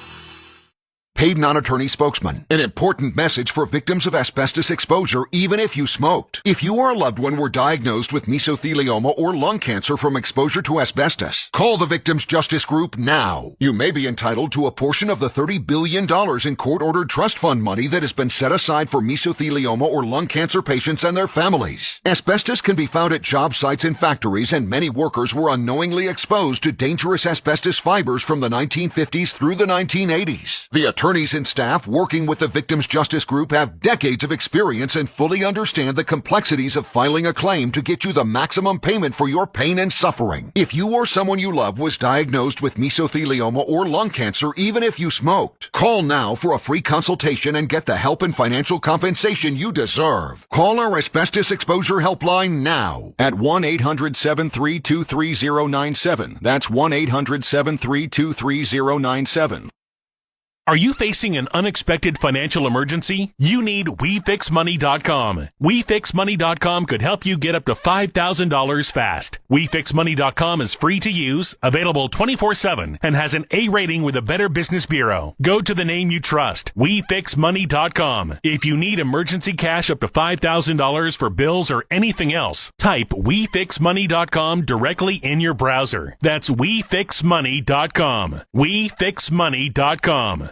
Struggling with toe fungus? Gross. Kick it to the curb with Tiniacide. That's right, Tiniacide is your ultimate solution for fast-acting relief. Fungus doesn't stand a chance against Tiniacide by Dr. Blaine. Don't believe me? Then trust our 100% money-back guarantee. You'll see results in as little as 2 days. Pull into a Walmart store now and reach for the box with the nail clippers on the outside. Grab your Tiniacide and take the first step toward healthier feet today. Remember, for quick and effective relief, it's Tiniacide. Available at Walmart right on the bottom shelf in the foot care aisle. These statements have not been evaluated by the FDA. This product is not intended to diagnose, treat, cure, or prevent any disease. Coverage varies by plan. View contracts and exclusions at EnduranceWarranty.com. In sports, it's the dream team. And if your car is out of warranty, there's a team for that as well. You, the driver, your mechanic, and Endurance to pay for the repair bills. I'm Danica Patrick. In the past 5 years, auto repair costs have gone up over 36%. And if your manufacturer's warranty is expired, you'll have to cover it all. With an Endurance auto protection plan, no matter what the mileage, if your car is under 20 years old, Endurance can get you covered on the engine, electrical system, transmission, AC, and more. Endurance has plans for any budget. Repairs can be done by the certified mechanic of your choice. Plans cover 24/7 towing, battery jumps, fuel deliveries, tire changes, and lockout services. Act now and get the benefits of our Elite Plan, a $2,000 value at no extra cost. With Endurance, you could never pay for covered auto repairs again. So call now for your free quote. Call 800-295-7144. 800-295-7144. 800-295-7144.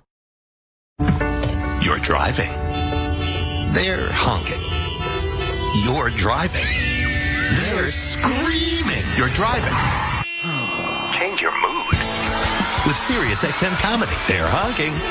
You're laughing. From the newest Netflix specials to the kings of Southern comedy, Jeff Foxworthy and Larry the Cable Guy.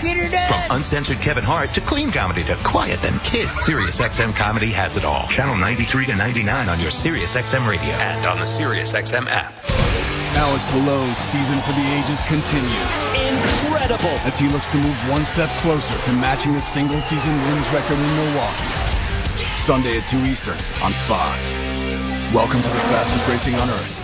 Pick it up, pick it up, pick it up. How about this? Number 3, Ohio State. Number 1, Texas. This is gonna be a war right now. In the biggest season opener ever. Arch Manning, what a throw! Big noon Saturday, August 30th on Fox. I'm Joel Clark, a SelectQuote agent, with a true story of how SelectQuote goes to bat for you for buying term life insurance. A while back, a man called me who had prostate cancer. He asked if I could beat a very high rate he got from another agent. I got to work and found him a trusted carrier that offered $500,000 in coverage for $36 a month, which is way less than what he had been quoted elsewhere. When it comes to term life insurance, no company can match SelectQuote's expertise in finding you the right policy at the right price. For your free quote and to find out how much you can save, call 1-800-330-1122. That's 1-800-330-1122. 1-800-330-1122. Or go to SelectQuote.com. Since 1985, we shop, you save. Get full details on the example policies at SelectQuote.com/commercials. Your premium could vary depending on your health, issuing company, and other factors. Not available in all states. Oh boy, this is embarrassing. I'm here at the 4 Patriots warehouse and we are bursting at the seams with food. Our best-selling 4-week survival food kit sold like hotcakes last year. Because with everything going on in the world, smart folks stocked up fast. So we told our purchasing guy, order more food. And holy cow, he really delivered. But due to supply chain delays, everything showed up at once. Now we've got pallets of food stacked to the ceiling. We're out of room. So to clear space, we're doing something we've never done before. Buy one 4-week survival food kit, get a second one absolutely free. This food lasts 25 years, tastes great, and is hand-packed in the USA. Double your emergency food supply at no extra cost. Plus, seniors and veterans get free shipping. Go to 4patriots.com right now. Remember, when disaster strikes, supermarket shelves empty fast. Don't let your family go hungry.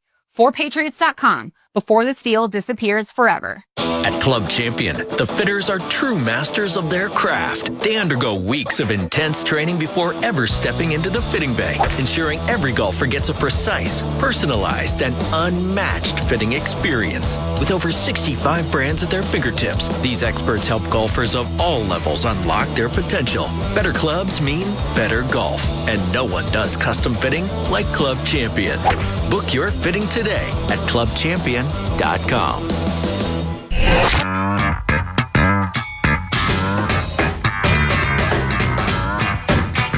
We're back. With Sam Roberts Show.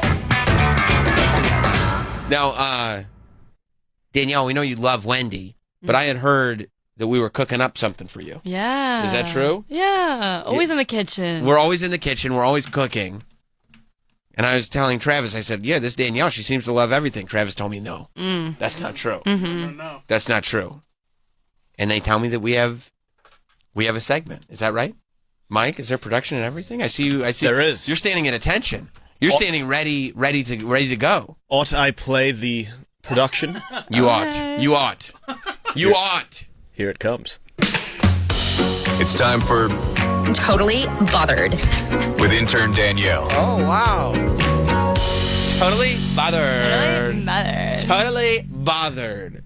So the Totally Bothered segment with intern Danielle, you tell us things. Now, from what I hear, you have been, and this is pre-radio show. Oh, yeah. Compiling a list of things you do not like. It's just been brewing since I was like 13 or so. And like, yeah, I'm typically a positive person and I don't get bothered by too much, but it's just the random little things that I was like, oh, I hate that. And I would just write it down. Is that is the same list from when started when you were 13? Yes. In the notes of my phone, like the iCloud has gone from my iPod 4 to my iPhone 6S. The notes on my phone are crazy. Because you're 13, so you started this before you were even old enough to really have a phone. Yeah. You were on your iPod Touch. Yeah. But she's lived her whole life with the Notes app, and that's what really made me feel old when she first pitched this. She's like, yeah, I've had this in my Notes app since middle school. You remember what it used to look like, though? When it actually used to look like a notepad on the iPod? Yeah, when I was 30. But it did. It was like yellow with the lines. Yeah, that's right. Yeah. Wow. Yeah. Wow. So you've had, and it has passed over thanks to the miracle of iCloud. It has passed over. Yeah. Well, I mean, I was a journalism major, so I don't know. I just write. Right. You write, but it's gone from device to device to device. Yes. So it becomes a living document, a piece of history. Mm-hmm. Would you ever like scroll back and go all the time? Like, oh, I remember. Like, I can't. My mom would believe be like, this "Why are you laughing?" I'm like, "I'm in the notes of my phone." Sorry, cracking myself up. Yeah. When you would put this thing, whatever it was, would you say like a pet peeve? Yeah, the list, there's like, I don't know, over 300 maybe. And I just titled it Random Pet Peeves. Okay, so when you would like put them down, would this like help get it out? Because you said you're a fairly positive person, it seems like. When you would write it down, does it help get it out of your system? Like, yes and no. Okay. You know, it's not like I'll just leave that there, because it still bothers me when I see all this stuff. It's just more of like, just to have it off the top of my head, or it's become a thing now, like within my family, they expect it. So every few months they'll be like, yo, can you catch us up with the new ones? Oh, really? Because it's just kind of funny, because it's like, oh, I agree. Have you ever removed something?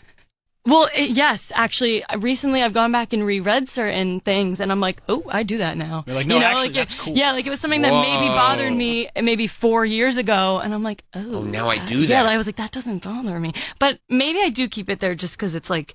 You don't want to. Yeah, well, it's a memory. Yeah, it's a memory. Like, you don't want to forget that when you were 15 years old, you hated this. Yeah. And you literally do it all the time. Yeah, that's messing up history. Right. It's written documentation of. But then there was also instances of things that you have that have literally driven you crazy forever since you're in middle school, and to this day, as an adult lady, you go, I still hate this, and it's still happening. It's still prevalent. Mm-hmm. All right. Well, where do you want to start with something that has been bothering you for a very long time? Yeah. Okay. I'll start with something that I didn't. Okay, so you know how like you grow up, you do things in your family, and you just think that's how everyone does it. Sure. And that's great. Sure. So this one's more of a recent annoyance, but it's climbed up to like my number one probably. So yeah, no, it's unbelievable, and it's a real like I've gotten into so many like debates about it, which I'm like baffled. Anyway, so yeah, I'd say a few years ago when I was in between colleges and I wasn't at my own college, I was visiting friends in their apartments, in their dorms, in their spaces, and with that I had to use their showers. Oh, wow. And I would be like, okay, like do you have any washcloths? Like, do you have any whatever?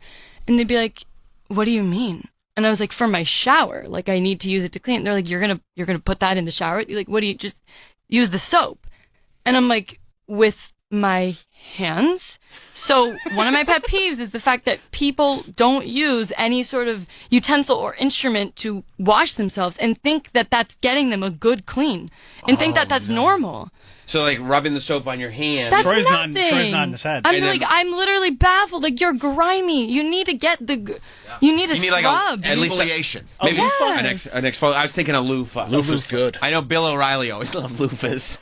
Did he sell loofahs on his website? No, it was in the tapes that killed his Fox career. Oh. Yeah. The loofah. In the lawsuit. Yeah. Wasn't there a I believe Dave Chappelle, I don't remember. There was an ethnic stereotype that was centered around washcloths in the Trading Spouses sketch. Remember Trading Spouses? It was I think it was white people do not use washcloths. Yeah. That's all over the internet, too. White people don't use washcloths. The Reddit hygiene forum, They go, white people are dirty. They don't use washcloths. Yeah, I was getting looked at like I was crazy for wanting to get a good clean. Yeah, I think so. This might make you feel better. Yeah, if you'll go, like, you'll see it as we're going through, that there's like, he'll have a washcloth. You'll be able to have the visual cue as to what it is, I'm sure, at some point. And this is... Nice night. So, but most of your friends will go, you just rub the soap on your hands and then clean yourself that way. I guess. But like, I've tried it and it's like one swipe of your leg and you got to go back to the soap. Like, how do you clean your feet? How do you clean everything? Yeah. I don't understand. There's no, your hands are too smooth to be able to, like, grasp all the soap. What if you have a working man's hands? What if you got the calluses from lifting? Then can I use my hands? No. It's not exfoliating the way it's supposed to. Like, I just don't, I don't know. I don't want to come for anyone, but like, to me, you're not clean. Wow. Clean. Wow. If you think that's a good clean, you're crazy. Because you kind of got to man, do you use just standard washcloth or do you have a scrubber? No, just a washcloth. Nothing crazy. And Troy, you're on board with this. You think it's disgusting, these people who are not using loofahs? I use one of those Chinese rags for your balls. For your balls. I use the balls, everything. Oh, ass, wow. everything. No, you put a body soap on it. It's like a rag and it's like an exfoliant. So you can how you do it, have a towel behind your back. Yeah, you can do it like that. I exfoliate my whole exactly. body. Yeah, but doesn't the washcloth capture the filth that's on the body? So then if you use the washcloth, you're carrying that. No, but there's so much soap on there. It gets so lathered. Oh, you lather up that square. Yes. The lather. You don't get any kind of lather with your hands. Wow. I mean, you can tell. I'm literally. I'm hearing what it sounds like. I don't want to say because I don't want you to look. It's okay. I mean, I'm going to lose my whole position of power here. The whole power dynamic's going to shift because she'll think I don't wash properly. But do you feel clean? I used to. Sam, you look. Try out a washcloth. It's going to change my life. It's going to change your life. You take a washcloth over a loofah. No, or a loofah. Whatever you want. So you need a little more grit. But also you wash the washcloths in the washer and dryer. A loofah gets a little gross after a few weeks. Okay, you get a new one. Okay, what about? I don't know. You think Troy's loofah is completely gross? It's disgusting. Troy's loofah is the grossest. He's actually doing a disservice. Yeah. No, There's so much. I mean, Troy's loofah. I'd rather wear my shoes in the shower than use Troy's loofah. What about when you go to a hotel and they have? I don't know if you've ever been in one of these hotels that they have. You open the soap bar and the soap bar on the back of it is textured. Yeah. It's got little bumps on it. What if you go pure bar? No. Okay, I've tried that as well, but it's like it slips out of your hand. Right. And not to mention, are you sharing a bar? The whole fam? No, hell no. No. You got to get your own bar.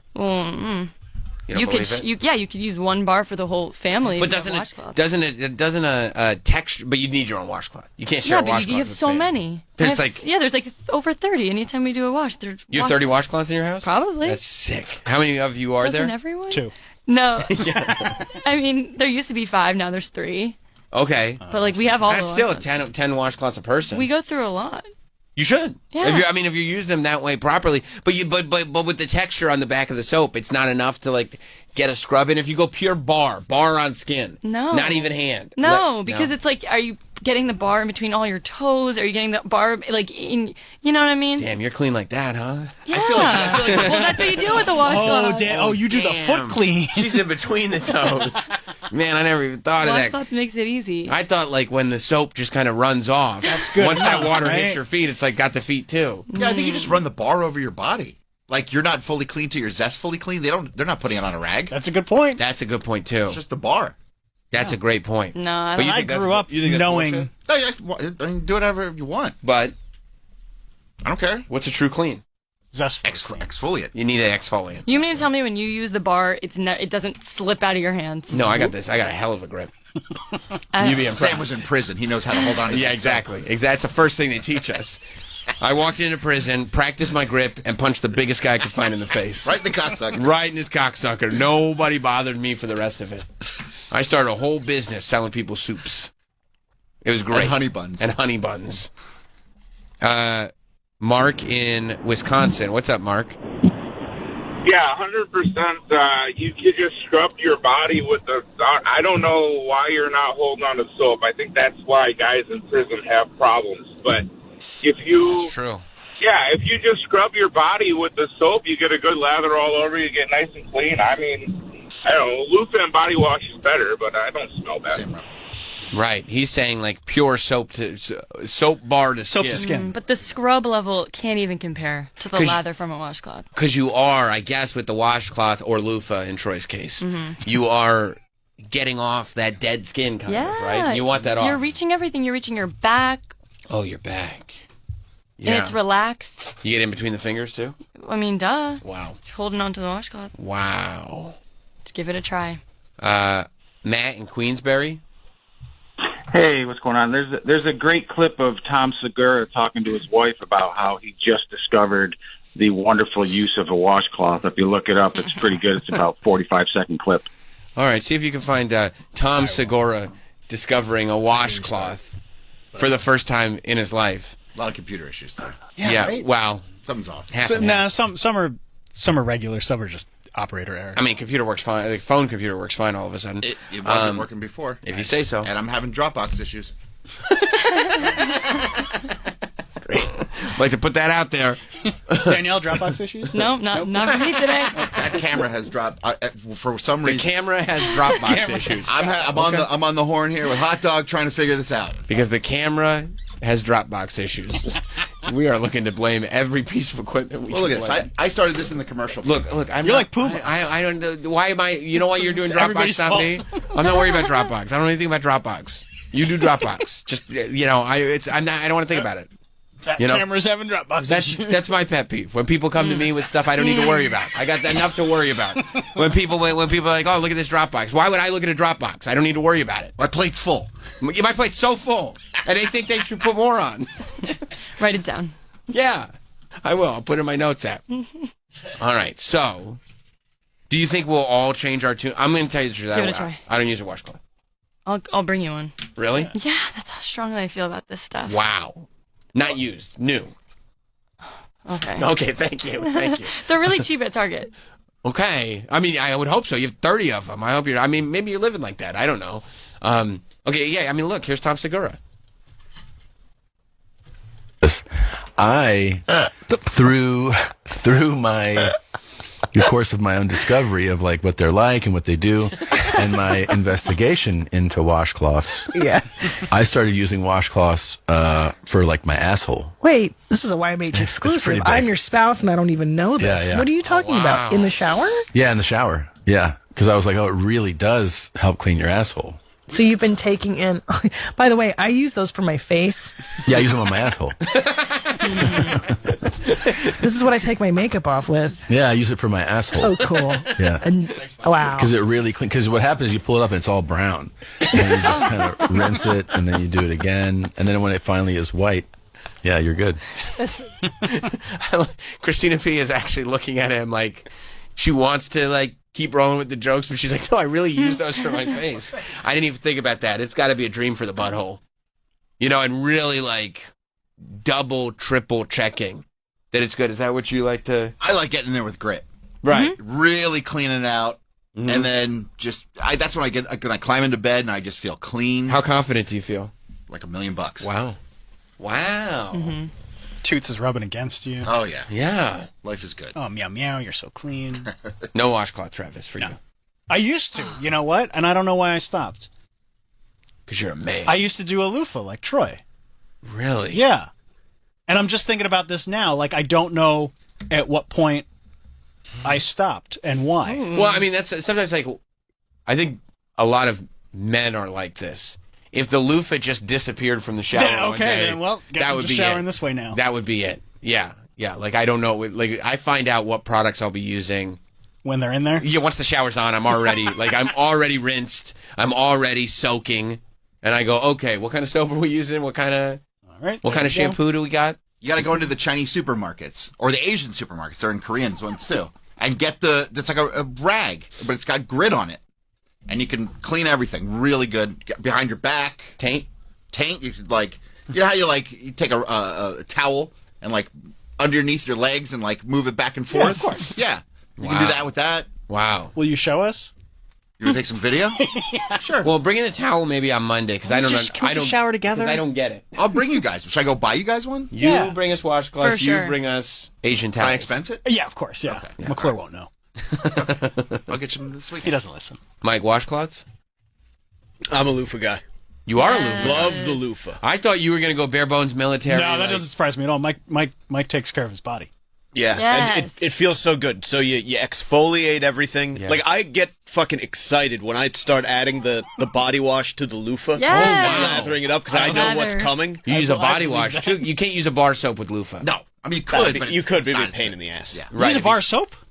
Yeah, bro. No, I don't do soap. You take the body wash, you squirt it on there. I use Irish Spring. Hit it with some water. You're a man. With your hands. Yeah. With my hands. And then after, when you get out, you're all exfoliated. Okay. You get some moisturizer with aloe in it. There you go.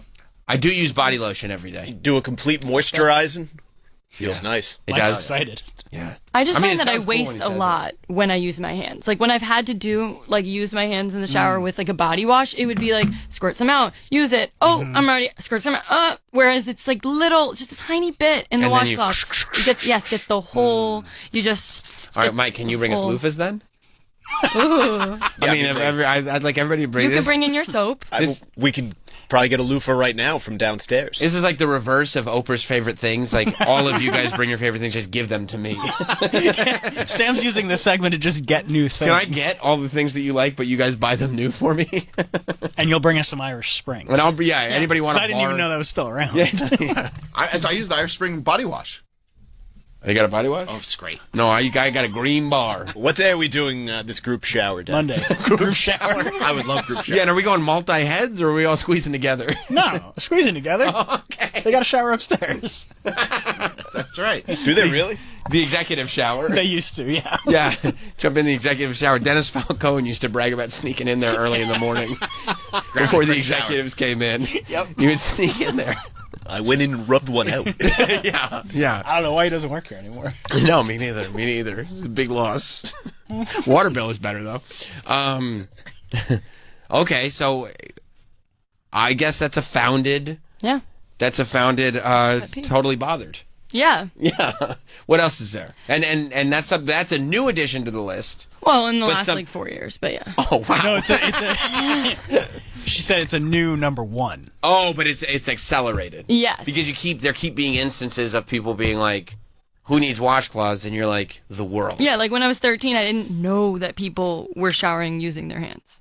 Wow, that must have been a real culture shock. It was. Yeah. And because I was the one getting looked at like I had 6 heads. And I felt that way as well. Right. But whatever. Right. Anyway. I know what you're saying. White people. So. Yeah. Yeah, no, a lot of them they're all very different and random. Another one? Yeah, please. All right, since random, but I hate it. I hate the policy at Dairy Queen, which says that they need to flip the blizzards. I thought it was going to be about hiring practices. Like, I didn't know we were going DEI this quick. I just love that you're like, just starting. I hate the policy at Dairy Queen. Okay. Where they have to flip the Blizzard, you're saying? Before they give it to you. Right. I Well, hate They have it. to show you. Yeah, I hate it. Like, I don't care. What's the point? What are you trying to show me? Right. That's They not like liquidy. They like flip the Blizzard and they're like, see? And you're like, yeah, I'm not a fucking idiot, okay? It just stresses me out. I feel like you're going to drop my ice cream. Right. But that's the point. I didn't know they did this. You didn't know they flipped the thing? No, I don't go to Dairy Queen a lot. What? Oh, yeah. It's a thing. I was literally, and it's really Oh, I don't funny have a that- Dairy Queen in Staten Island. Oh. We got Ralph's all over the place. That's where I get my. No, you got, because that's what they do. They take the Blizzard and it's so thick that they make it, and then I was talking to somebody somewhere very recently about this exact thing. It must not have been on this show. It must have been on some other show. And they said that they worked at Dairy Queen, and like they would know that there were times when like the machine was fucked up. And like they were like, this one ain't gonna make it. Like I gotta try to get through. It was like a summer day, like everything had been melted. They're like, we can't use the Blizzard. Oh, I can't even look at that. Yes. Oh, look, Seeing it's like it they're upside testing. down. Oh, But you never worked there. No. You hate that people do this to you when you go in to order a Blizzard. yes. I feel like Do you they're tell gonna them drop my food. when you order, you say, and don't flip it. That would be great. Yeah. Don't flip it. I'll take. I should do that next time. Chocolate peanut butter, don't flip. Let me get 2 chocolate peanut butter Blizzards, no flip. And don't flip it. Yeah, that can't be mine. I asked for no flip. So they Make do this another every one. time. Yes. That's like That's part the of the thing. marketing behind it is that they make it quick, and then they flip it, and then they hand it to you. And the point is to what? Show you that it's How Oh thick my it god! is. Like, Thick. look, it's Thick? sliding Okay. though. I Like, see it sliding. Yeah. I think if they don't flip it, you get a free one. Yeah. It's, Oh. yeah. Oh, for real? Yeah. I've definitely gotten it where they don't though. But they should have been like, you didn't I flip didn't. Yeah, it, I didn't get realize a you free can one. do that. Yeah. Okay. Yeah, no, I think now I desperately want to find out who I was talking to, because they said that it would be like melty, and they go, they try to just kind of tilt it. They're like, see, it's fine.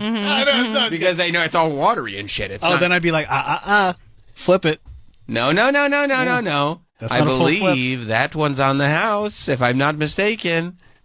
So it brings you stress. It brings you agita. Yes, because I feel like I've seen some clips too of like people doing that with like their smoothie bowls, and then it literally plops right out. Yeah. Like, But also, like, why would it bring you stress? It's not like they're gonna go, oh, there it goes. There it goes. That was a. yeah, like see, But that was- jaw literally dropped. Food I waste. didn't know they can't. did this. I didn't. Really? I was unaware of this. Oh, yeah. I don't spend a lot of time at Dairy Queen. No, there's so many there's sweet treats and there's cool treats.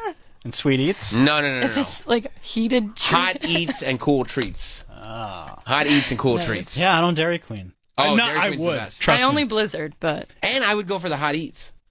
you What, they got chicken tenders? Yeah. and like hot dogs. Yeah. They got good hot eats. Marita's Ice Guy. But I mean, of course. Yeah. Jersey. Like, Everybody is. Cream-based or water-based? No, I do the gelati, they call it. Okay, both. you go gelati. So you don't even go with the ice. Oh, the combo. No, it's a The combo. You go with the combo. oh, those are the best. I'm I Ralph's love- over Rita's though. Yeah, Ralph's is. I like Rita's. And I like a cream-based Rita's. This is like the birthday cake flavor, the cookies and cream. The water-based are the more like, slushy, fruity ones. It depends on what mood I'm in. I like that. Yeah. I like that I'm gonna call it in the ring this I mean, time. I'll eat the whole menu. You will? At a Rita's or a Ralph's? You've never gotten to a Rita, because the Ritas will change flavors. Doesn't You've never matter. gotten there and gone like, no flavor for me today. Oh, no, thank you. I'm good. I prefer none of these No, flavors. if anything, it's too much. By I don't the know way- what I'm doing when I get to Ralph's. Yeah, I'm gonna be here a while. Kids, don't. sit down. Yeah. That Blizzard that we just saw, it fell out, but it fell out after like 18 seconds. They were Yeah. testing. 18 seconds. It was like over a minute. Oh wow. Or close to a minute. Hang on. Let's see. They were testing how long you could hold it upside I down. just- Oh, maybe it was like like a See minute. the clock there? Yeah, maybe it was. Yeah. But it's stressing, because they're not going to, if it falls out of the cup, they're not going to go like, well, Oh, there's your Blizzard. that's your Blizzard. You're $4, please. Yeah, but it's food waste and it's stupid. You don't like food waste, No. There's food waste everywhere, though. You can't. I know. but That's so unavoidable. This is incredibly unnecessary. Yes. It's like I'm not full. I'm still very Not hungry. to mention too, yeah, if they're like the worker is stressed out and busy, like just flipping it for 0.2 seconds, like what? See, You didn't need to okay, do that. all right. Yeah. Yeah, they probably don't want to do that. No. No, I've been in there before where they just do it like the quickest flip ever. But that's just because Right. they're trying to. There's a Move line out the the line, door. Yeah. It's the summer. Everybody wants a Blizzard. And I'd be like, I'm sorry, I wasn't looking. Can you do that again? Oh, by the way, it was 2 minutes and 17 seconds. 2 minutes. That's 2 minutes and 17 seconds. That's impressive. I mean, that's what I'm saying. Like, if you had a product that you could hold upside down for 2 minutes and 17 seconds, you'd want to put it on display. However, at this point, I can't be upside down for 2 minutes. No, you can barely be right side up for 2 minutes. I have to sit down. I sit down all the time. Oh, I have to sit fatigued. down. I'm This is fatigued. exhausting. Oh, last time I worked this hard, we were trying to learn how to ride a bike. I can ride a bike. Failed at that, too. Troy really got to you. No, he did not. No, you just I believe called it. out the truth. Yeah, you did. Yeah, you did. Yeah, I get it. It doesn't bother me. I don't need it. You hate it. Yeah. You hate it. Don't do that bullshit. That's what you should tell him. You don't need to do that bullshit. But that doesn't deter you from going. No. Because you You're want just the Blizzard. All right, this is part of the gig. Yeah, and I just hate it. So it goes to the Notes app. But you should go like... And then I eat my Blizzard. You should accept the Blizzard and go like, I want you to know something. I'm not impressed. And walk away. Just so you know, I hated that last part. It's on my list. But maybe that's what I mean about getting it out of your system. That like, Yeah. I need to write this down so I can enjoy this Blizzard properly. Yeah. And then when you go back to enjoy another Blizzard, you read it again to yourself. Yeah. Okay, this has been documented. Like when you write like a shitty email or text and never send it, you just had to write it. Right. Get it out of your system. Replying to a tweet, deleting the tweet before you hit send. Right. Yeah. In this case, Notes app, save it for 6 years. Exactly. How long has this been a thing with the Blizzard? Oh, I don't know. I don't remember. What would you guess? Is this something you put? You should start dating your pet peeves. I know, Like- you're right. like parentheses. Yeah, It's hard. I don't know where it was in the list, but I'd say probably like 5-6 years. 5 or 6 years. This has been. I mean, that's a long time to carry that. Yeah. That's a Carry big a lot of stressor. them apparently. You got to carry that weight. Yeah, that's something. I feel for you, Danielle. I had no idea you were walking around with this much weight on your shoulders. Right. You got to deal with the people making fun of you, and it's not just the washcloths. It's that they make fun of you because you use a washcloth. Mhm. They make you feel weird. Mhm. You're sitting there going like, "All I want is a Blizzard. Don't pour it out.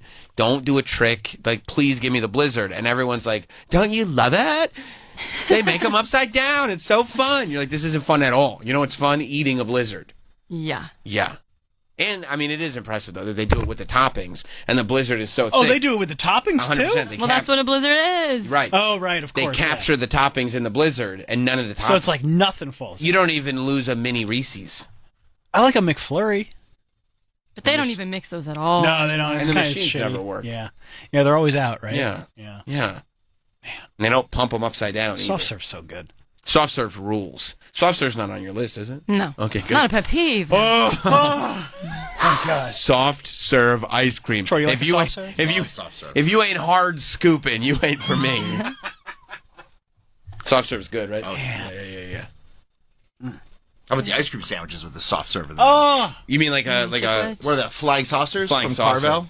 I'll fuck up some flying Bro, saucers. I'll eat a whole container. I'll Yeah. house it. They'll go No like, sweat. I'm going to grab a 6-pack. They're like, oh, is this for the weekend? I go, "Yeah, already too many questions. That's for tonight. Yeah, don't worry about it. Yeah. It won't make it the afternoon. Please, ice cream sandwiches. Oh my gosh. They're the best. That's my favorite sandwich. Ice cream. Yeah.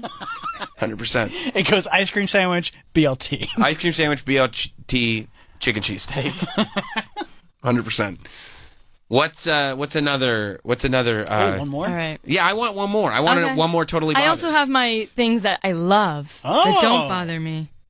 But That feels like a different segment. I We're get it. we're knee deep in totally bothered with yeah, Danielle. because I'm really bothered. Okay. All right. Oh, getting bothered. See what I mean? I like this. Would you say marginally bothered or totally bothered? No, totally bothered. Wow. Because it's also okay, whatever. So I'll be driving Right. and I look Yeah. at the person in the car next to me. Is it the driving crooner? I hate when people are just trying to make money. No. What I hate about it is that, like, I'll see the driving crooner next to me and I'll go crazy because I'm going, how has this guy not figured out how to make money doing this? It's too good. Sometimes people see him and they'll try to kill him. I'm going to kill you. I'm gonna kill you, driving crooner. Yeah, no, I get that. That bothers me too. That's on my list too. That's a good one, Danielle. Thank you. Anyway, I'll look at the person next to me in the car, alone, and they have AirPods in. Oh, They have AirPods in their car by themselves alone and driving for so many reasons. It's so stupid. I mean, for phone calls. You can literally just have your phone. You can have your phone. You can have your phone in the speaker, connected to the car. You can have the speaker just on your phone. You can even hold it up. But to have AirPods in when there's no one else around, that's actually more dangerous because then you probably wouldn't be able to hear I don't think you're legally supposed to have headphones. Double headphones in? No, that's the dumbest thing. I get it for if you're taking calls, you don't want to put your phone through the Bluetooth. Why? Well, I don't. AirPods don't even connect with only one. You need both in. No, or if you're an Uber driver, or a taxi driver, you don't hear the guy talking. Yeah, I can see why people would do that. Well, yeah, but these aren't taxi Ubers. No, she's saying driving. People driving people all in the car time, by themselves driving. I see a little white AirPod. I'm like, what are you doing? Yeah, I get it for phone calls. I understand that. No way. Why wouldn't you just plug your phone in? You're alone in the car. I don't like to. I don't plug my phone into my car. Why? I don't want to. You wear your AirPods though? No, I don't wear AirPods. There you go. That's different. Plus, nobody's calling you. Right. We don't have to go down the list of why Travis isn't doing something. Because guess what? You're like, I don't. I was just saying I don't plug my phone into my car. Travis going, I don't plug my phone into my car. I go, what do you do for phone calls? He says, it's never come up. It doesn't ring. It's never ring. I don't even know if this does phone calls These anymore. take calls. I have no idea. On the iPod. No, I think there's something wrong with my service because I don't think mine does phone calls anymore. I really just use it for YouTube. There's also a kind of douchebag that just keeps in their earbuds all the time. I hate that. All the time. I mean, people who forget that their earpods are even in. Hot Dog was doing that. And I'm like, what's wrong with you? I didn't want to say him, but... No, that's who you were thinking of? Well, he walks around with them in. Because people think they look cool. Yeah, but they don't look cool. You know what I want to do? I want to smack them on the back of the head and watch them pop out of their ears. Wouldn't that be satisfying? It'd only be more satisfying to see it fall down a drain. Oh, I would love that. Ding, ding, ding, ding. I'd love to see the earpod fall down on the curb, and then it bounces off the curb. Right. Into the when you think, I'll grab it, and it just keeps rolling. And now it's in the sewer. Yeah. And I'm like, what, are you going to go down there with the Ninja Turtles and get it, idiot? What were you even listening to? The Ninja Turtles. Nothing. Yeah, that was a real problem with when I was in high school. Because all the boys would just have their AirPods in during class, whatever, and it was like... They're not listening to anything. And they go you shouldn't have those in. No, it's on pass-through mode. Don't worry about it. It's on pass-through. It was like, bro, just take it out. Yeah. I mean, don't you remember the douchebags that would keep their Bluetooth in all the time? I'm so glad that's over. And I still see some people I do too. with Bluetooth, and I'm like, what the fuck are you doing? Do you want to hear the greatest Bluetooth I ever saw? Yeah. My mom's parents were married for a very long time. Decades and decades and decades. And, my mom's dad is not what you'd think of as a great human being. Okay. Because he was also, he's not a great human being. So it skips a generation. That's right. So, my mom's mom died, and we went to Detroit for the funeral. You liked her? She was a great woman. Okay. Let me tell you something. They had 6 kids, I think. Mm-hmm. No money. Your mom had 5 siblings? I think 5 siblings. Damn. Yeah, I think there were 6 of them. These Robertses. They just love fucking. Well, she wasn't a Roberts at the time. It's just it's in the DNA. But yeah, so this woman, what she had to deal with, he wasn't home most of the time. They were completely broke. They were living in Detroit. There were 6 of them. It was nuts. Strong lady.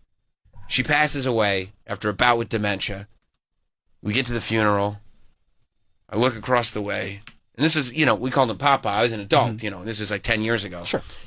I go, Mom. She goes, yeah. I go, why does Papa have his Bluetooth in during the funeral? What a piece of shit. He's just sitting there in his suit with his Bluetooth in. God.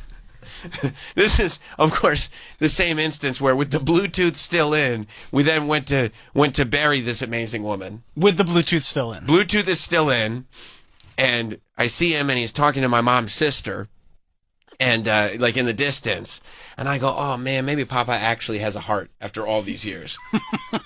By the way, he claimed to be a veteran of multiple wars. Mm-hmm. One of them, he said straight up, he was a veteran of the Cold War.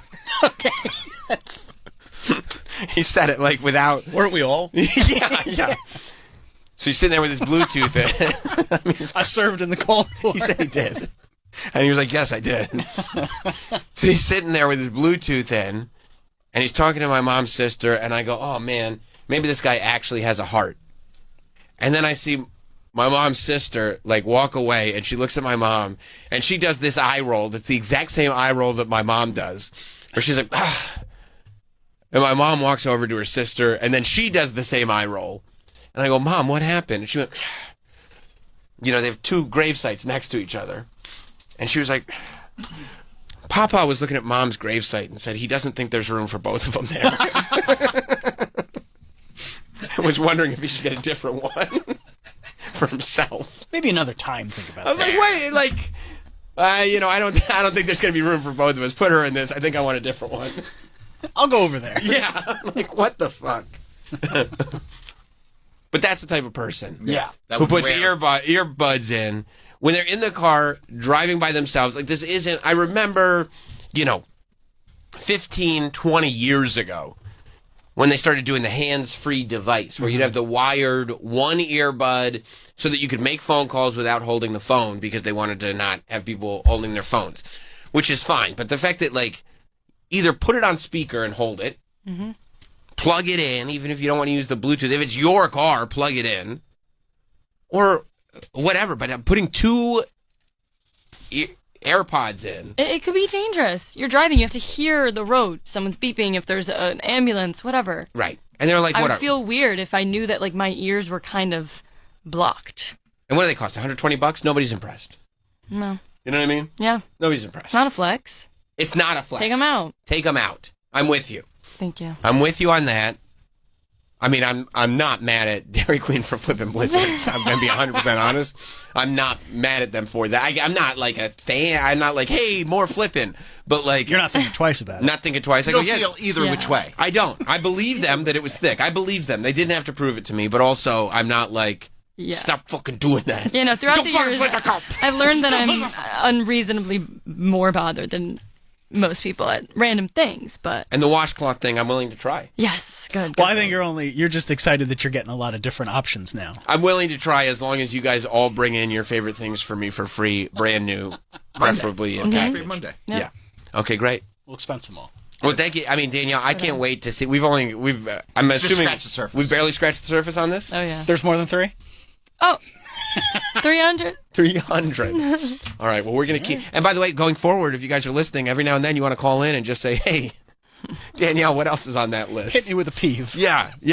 We might keep going back to Totally Bothered. Let's hit the stinger as the outro. Do we still have it? Of course.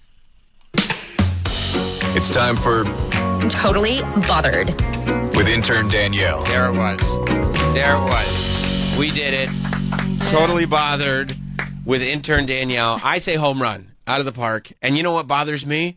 When segments don't work. And that one worked. I'm not feeling. We will be right back with Sam Roberts Show. Introducing Bennington on Faction Talk 103 and On Demand, the first father-daughter talk show of its kind.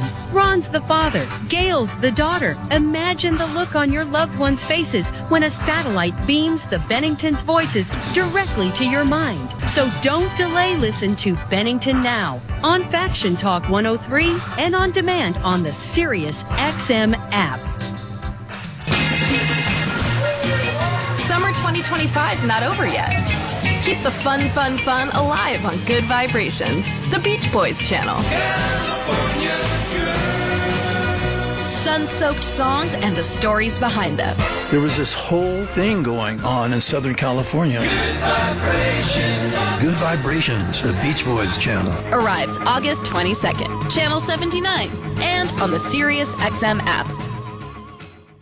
Have you heard about the remarkable promise of stem cell therapy? Ethical, science-driven treatments are offering real hope for people facing Alzheimer's, Parkinson's, heart disease, stroke recovery, rheumatoid arthritis, and more. At the forefront of this breakthrough field is Bespoke Biologics, online at BespokeStemCell.com. With over 15 years of experience, the medical team at Bespoke Biologics provides personalized, concierge-level care using advanced stem cell therapies, not only to address chronic conditions, but also to support anti-aging, immune strength, strength, and overall vitality. And now, for a limited time, when you commit to a treatment plan, you'll receive complimentary luxury travel, including airfare and hotel, fully arranged just for you. That's right, world-class care and a first-class experience, all from one trusted name. Bespoke Biologics, destination medicine at its finest. Visit BespokeStemCell.com today. That's BespokeStemCell.com. Your path to a healthier, stronger, younger tomorrow. These statements have not been evaluated by the FDA. This product is not intended to diagnose, treat, cure, or prevent any disease. This is a special notice to U.S. taxpayers owing $10,000 or more to the IRS. Tax Relief Advocates is urgently notifying taxpayers that tax relief initiatives are now available that may significantly reduce or eliminate what you owe. If you are afraid of an IRS lien, levy, or wage garnishment, don't lose hope.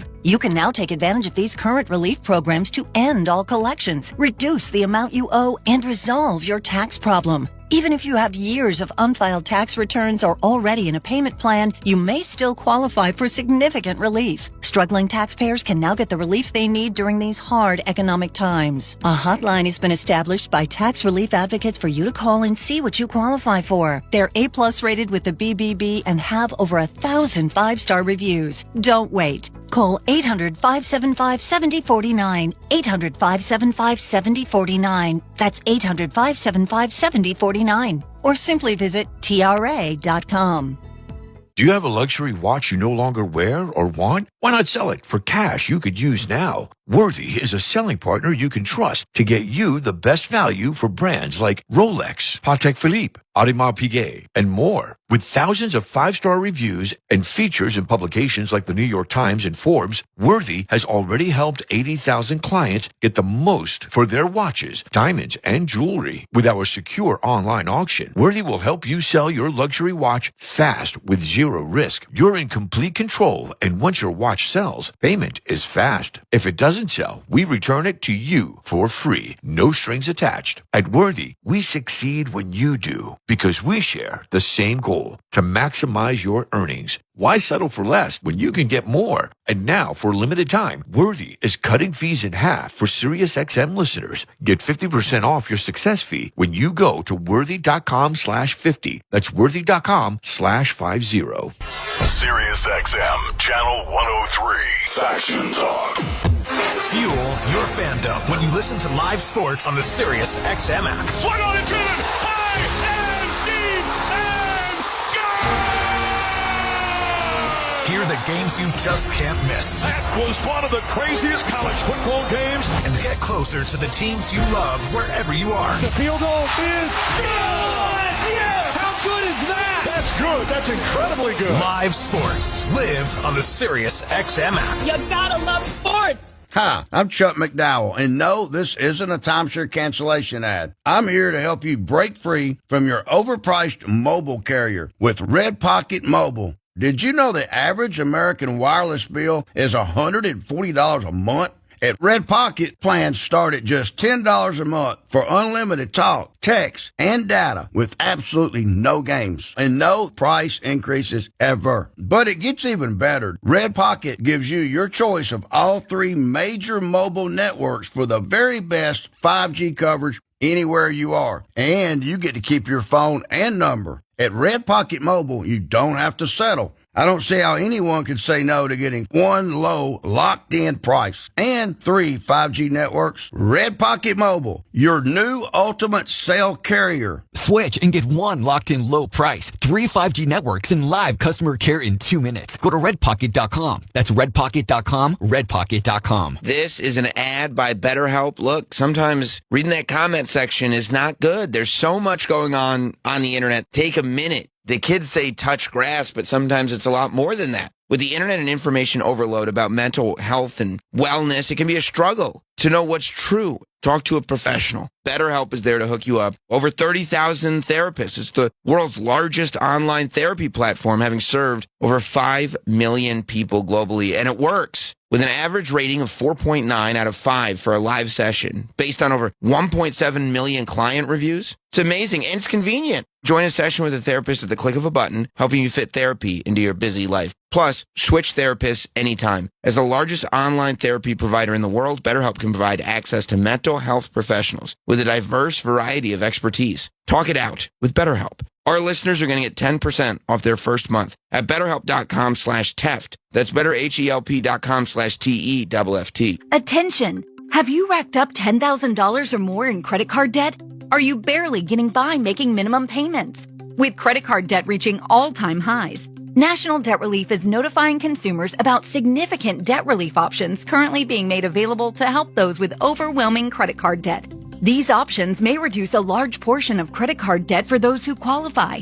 You don't need to declare bankruptcy or take out a consolidation loan, and you may only have to pay back a fraction of what you owe, even if you have bad credit.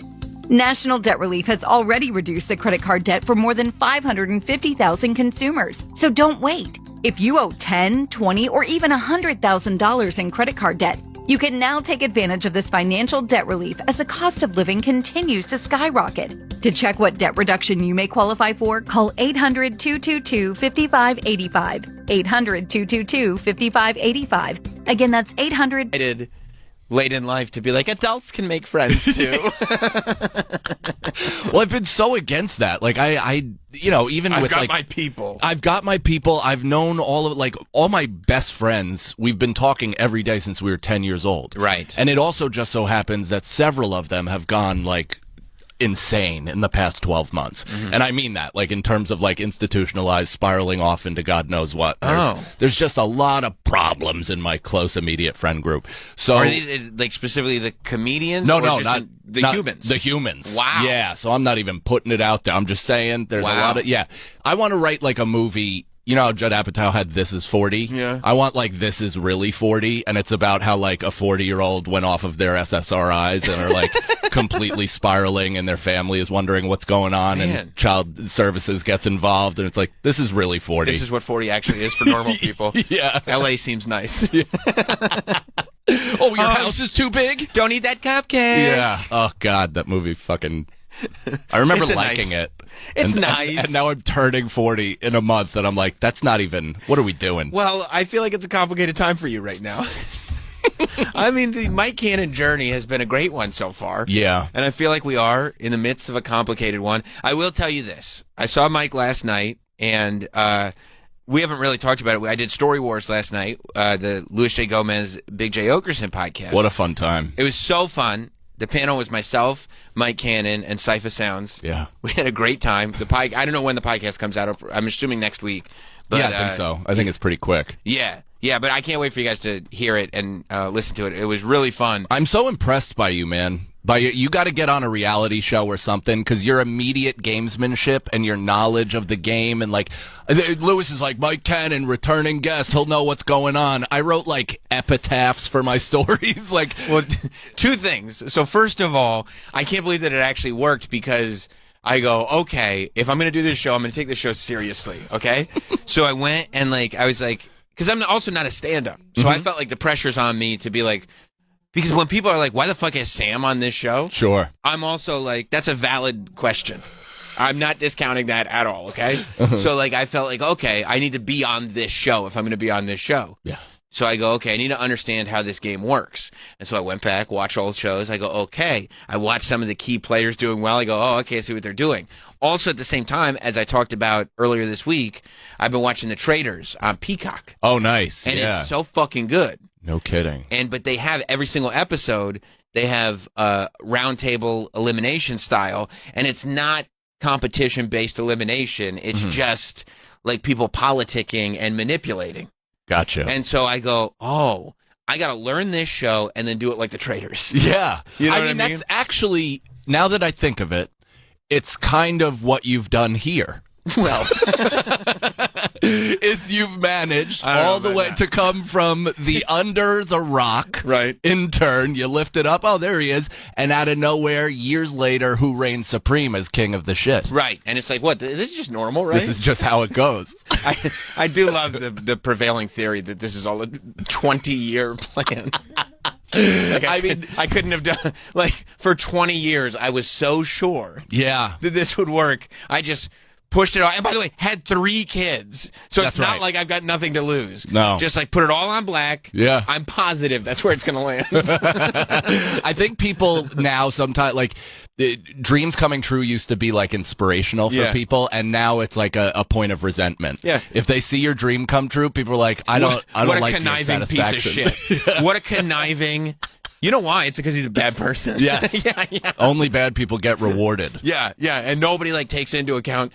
You know, I've been working with Travis and Troy from the beginning. They're like, it'd be weird if Travis was like, yeah, I'm really interested in being your executive producer if I've been that much of a scumbag for 20 years, all in Travis's presence. Yeah. I need a job, man. Yeah. That's true. I mean, you know. Come on. That's gotta true. eat. Gotta eat. That's true.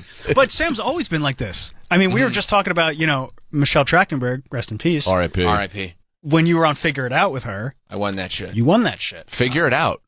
The Nickelodeon hidden talent game show for children. You didn't know Sam was on that? No, I don't think I did. That's crazy. I was a child at the time. Danielle was also very impressed, our intern. That is pretty damn insane. Ultra just lit. swept that under the rug. Yeah. Nothing. Did you throw it at her? Did you try to munch Harriet the Spy's box? That was me. You're asking me if I was munching box? Dude, you look like the fucking Coney Island logo. He looks like the Asbury Park guy. Dude, that's fucking terrifying. Tilly is his name. Tilly, If you're trying to look him up. Tilly. Yeah, I would say that's an accurate for our listening audience. That is an accurate representation. That is exactly it. That's right. That's right. Damn. But one, and yeah, Danielle, I want you to know, I may not portray myself. I'm actually low key. An incredibly impressive person. No, I can see I've got all kinds of stuff You're going him. on. That's a good point. Great point. You are him. I'm him. Damn. Yeah. When it comes to radio, I guess you can kind of say that. I mean, I don't even know. What do you mean, kinda? What Well, is it this does story? take- Again, I feel like you're in this weird spot in your life right I now. am, yeah. And you are absolutely trying to make sure. Well, I've known Sam for a long time too. Right. He's doing good, but not that good. This is all a reflection of me. It has nothing to do with you. This is me chipping at me, and I apologize. You're absolutely right. And I do feel the fact that you're like, this is a weird time in your life. I've felt like the last 11 times I've come on, I'm like, buddy, I'm on my way out of a real spiral. And you're like, that's good, man. Welcome back. And then every time I'm like, I'm right there. I love that this stuff hits you. Like I was enjoying. I'm an open wound empath. Last night, because the way Story Wars works is that everybody submits a 1 to 3 sentence story. Yeah. And like the idea is that the story gets read, you don't know whose story it is, and then the panel has to guess whose story it is. And then when the person reveals that it's theirs, then they tell the actual full story. Right. And so like I'm literally strategizing stories that could be associated with another person. Like when everybody on the panel was like, well, that story is very wordy. It's probably Mike's. And like, it affected Mike clearly so deeply. Like the first time a story came up that was only 1 sentence long, he goes, well, it couldn't be mine because you all said I was wordy. Well, it dawned on me how to play the game midway through my second time playing the game, and that's humiliating. It's a brutal moment to be like, God damn it, I know exactly what I should have wrote there. I shouldn't have given any details. Why did I do that? The reveal should have been the funny details. Right. But I just, right. Sometimes I just want to fit in so bad. I know you do. I know you do. I know you do. You want to be liked. But do you know do you know what it really is though? What? Is I used to have these things called night writes in 4th grade. It was the first ever essay assignments that I've gotten in school. And like we had to write long form stories. And I was good at it, but lazy. So anytime I would get frustrated, I'd throw a fucking fit and my mom would scream and hit me while not supplying enough details for the story. So now in Story Wars, the podcast, I'm supplying too many details because I'm afraid my mother's going to hit me. Wow, it's all there. Welcome, Andy. It's all there. Andy Haynes is here. Is he talking about this again? The second of the beautiful boys. Yeah. Andy Haynes is here. We were kind of, Mike is he's pointed out that I've mentioned the last several times that he's been here that we've kind of had to talk about how he's going through it right now. Yeah. But once again, once again, I feel as long as I've known Mike, I have found him in a position where he is kind of going through it right now. Yeah. And one of the ways in which, and tell me if I'm wrong, okay? Because I'm listening to this Beautiful Boys podcast, and I'm making my judgments, and I'm going like, okay, I think I figured out what happened. Mike got to a point in his life where he was like, everything's going wrong. I have to do everything differently. So he goes, what? I was doing a podcast with my 3 best friends that I've known forever. Let me pull this guy who I don't know very well at all, and that's going to be my podcast. Boom. Yeah, I mean, fair? Yeah, I think so. I think we're both men in crisis. Oh, you are too? Yeah, I do it differently. I don't know why, but it's all inside. It's just like it's a tumor growing. Okay. You know? Yeah. Okay, so it won't affect you right now, but eventually it'll be deadly. Yeah, I'm going to die like an Irish cop. Like I'm going to just grab my chest. That's so noble of you, though, to just take it in. You know what I mean? Like, you're like hurt lockering your own trauma, and I'm just spraying it out at the masses. Sure. I mean, both are bad. Yeah. What's the healthy way to go about this? Dealing with it. Sure. You know. How do you do that though? But talk about it ad nauseum. True. What if I make it my identity? Then I can't solve it. Exactly. Is that why I'm not making it? Is my packaging wrong? As the guy going through crisis all the time. You start having a crisis about your package. Okay. But you're in crisis, you think? I'm okay. The thing is that I've been like in therapy and meditation and sobriety for just so long, and I just recently stopped doing all of them because I was like, sobriety included. No, sobriety. I was gonna say like that. But dark, I haven't. Man. This is new for me too. This is great. I haven't been going to the meetings. Nice. But just because I was still a mess, and I was like, what if I just freeball this? It's been pretty good. It has been. How long have you been freeballing? September. I started taking Prozac, and it was just kind of like, all right, well, that does most of the heavy lift. Yeah. Just keep everything down here. Yeah, just numb it. Just numb all. My brain is like a room meant for toddlers. You know what I mean? It's just all the edges have padding on them now. It's pretty good. Damn, that is nice. Like the fuzzy dream sequence in Saved by the Bell. Yeah, you can't see the corners. Yes. Yeah. Except for you. But you have a kid now. I do. You have a baby. Yeah, 1.5-year-old. Oh, okay. Kids will bring out emotion. Like big time. Yeah. And sometimes it's like, because you have all this love that you're giving this child, but then when all that love comes out, all these other emotions are like hanging on to the love. And so everything starts to come, and anything you haven't dealt with, now you're dealing with in front of your kids. Well, the thing is that Mike's from Rockland County or whatever, like, whatever, like white trash. His dad gave him like a stolen basketball for his high school graduation in like a rainy parking lot. I'm from Seattle, where my mom was like, feel the feelings. And, like we went to the Polynesian assembly at middle school and danced, right. So I've never had all those feelings have been coming out for way too. I got to New York and everybody was like, enough with the feelings. Yeah. So like almost like like we got it. You can't possibly have that many feelings that you're still expressing. Yeah, especially my wife. My wife was like, all right, calm down with the feelings, because my wife, my wife, she comes from like an evil Republican family. Yeah. It's like Succession, kind of like just shut up or you're out of the will kind of vibes. Dude, you just opened me up in terms of like, I know I'm just turning this back around to me, but realizing what has happened to me is that in the same way that I didn't drink in high school and then started in college and hit the ground doing cocaine, like I just had no governor, no idea how to regulate. I didn't know you were a cokehead. Oh yeah. Oh wow. And then we'll learn more and more about each other in public. It's the best part of like, this is my new podcast. You're like, I didn't know that about you. Yeah, I didn't know that about you. I can't believe I've just been leaving my keys out. But in the same way that I didn't drink and then drank and was completely out of control, I didn't feel or acknowledge feelings, and now I'm 39 crying.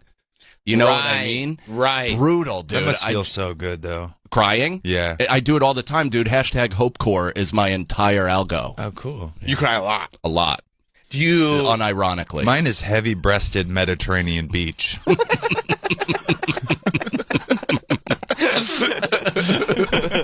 Sorry, I just had no, to throw alcos that are important. Do you cry in front? How old is your oldest? 5. Oof. You cry in front of him? I have, and he's not cool with it. he's not cool with it at all. That's too bad, man. And it's only when I'm like super proud of him or like I can't believe what he's doing, and he's like, "Are you C-wording?" Like he's so fucking. He's such a mick. He can't even say it, dude. He's so just genetically repressed. Wow. That I try to bring the emotion out of him all the time, and he's like, "Get out of me, dude." Wow. Yeah. And that's, you think, genetic? Like your wife's not like that? No, she's like a wailing wop. She's an Italian. She has a lot of just front-facing emotions. Right. Like, let's tackle this right now in the biggest way possible. Yeah, that's right. Hey, I'm feeling weird. I gotta clean. Yeah. That's usually helpful. Yeah. Yeah. So how did you guys? You were bringing up your wife earlier, Rosebud, who, when you come from a family who most people, like when they bring up like Illuminati, it would be literally everyone in Rosebud Baker's family and Orbit, pretty close. And Orbit, pretty close. So like, but you're coming from the complete other side of the fence, which is the Seattle kind of artsy love feelings. I grew up around wealthy people that were like a different kind of thing, tech, things like that, but not like this, the oligarchy. Like, not like this hush, like. Heard about that from Elon. Wow, this is the merging of two powers. That's just realized. Yeah. Holy shit. Yeah, we don't, Rosebud's family, it's like I hang on. You know what I mean? I shut up and I hang on. I went on a fishing trip with her dad. Oh boy. And to the Bahamas. Like a couple days. People like the former Secretary of the Treasury were there. We flew on like a plane that definitely could have crashed a couple times. And everybody else is like so like passe about, just whatever. It's a Buick in the sky. Come on. This is living. But the whole time I expected, I just thought because I was sitting in front of him on a boat, I just thought I was going to just see a frying red mist and then pass into I thought it was like her being like, Dad, things are picking up for me career-wise. We need to take care of Andy. Get big pussied. Yeah, exactly. Yeah. That would be my first thought too, especially where, like, you hear about Dick Cheney hitting his friend in the head with a fucking rifle. Yeah. Or shooting his friend in the head. Things like that. Those accidents in those type of trips are pretty, they happen. They do. Yeah, I felt like that was coming. Luckily, it was just a wonderful trip. We just did some fishing. Yeah. That must be weird to see a shape-shifting reptile wearing a Dramamine patch behind his ear. They did at one point make me, like, in the lodge, it was like all these titans of industry, and they were like, "You do stand-up, Andy. We want to see your stand-up." And I was like, "Let's watch Rosebuds." And so we watched Rosebud, and then the next night they made me watch mine. Oh. And like it was going well. They call this the humiliation ritual. Yeah, exactly. Okay. I was in a dress. They made me wear a dress. In blackface. Yeah. With the cameras going. Those pictures cannot go out. Cat Williams was there for some reason. But, it was going well, and everybody's laughing, and, it's like very fine. And then just like, I forgot about the line where I'm like, I like to choke my wife during sex, and I just like, nice. Look over at her dad. I'm like, fuck. That, by the way, can we swear on him? You can. Yeah. I was like, fuck. And everybody, like we watch it, and then like at the end of it, it's just kind of quiet, and he goes, I'd like to choke her sometimes too. And I was no, that's worse. That's worse. That's worst case scenario. That's way worse. I'm gonna walk into the sea. I'm gonna walk into the sea and never come back. That's horrible. Oh, yeah. Man. That's That's the worst scenario. Yeah, because the crazy thing is, it's because of him saying things like that she likes that done to her. That's right. That's You know right. what I It mean? all It's this comes weird full circle. Inception of just like, holy shit, there it's it like, is. Contextually, it was during sex. I don't know how deep we need. Yeah, he meant free range. Right, totally. Right, just grab him by the throat. But he was he's a good guy. I like my father-in-law, but I would never go into the woods alone with him.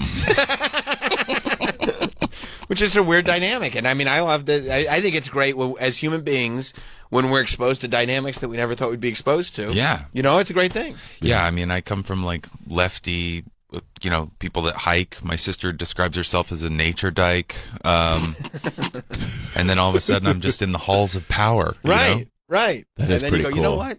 These guys are actually onto something. Like Power is awesome. I'm a big USSR. Like I like the. You like Russia? I like not the current state, but I like the history, the stories, the like perestroika, like when it fell. And I'll go to like dinner with James Baker, the grandpa, and we'll talk about how he dismantled the USSR.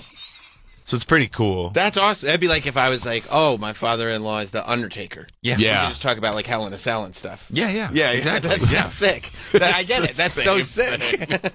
It's funny that our in-laws are the exact, like, they're the same political party, but from different ends of the spectrum. You're the elite caviar-eating Republicans, and I'm the swamp people that think, like, there's children in every library. Let me tell you what's really going on.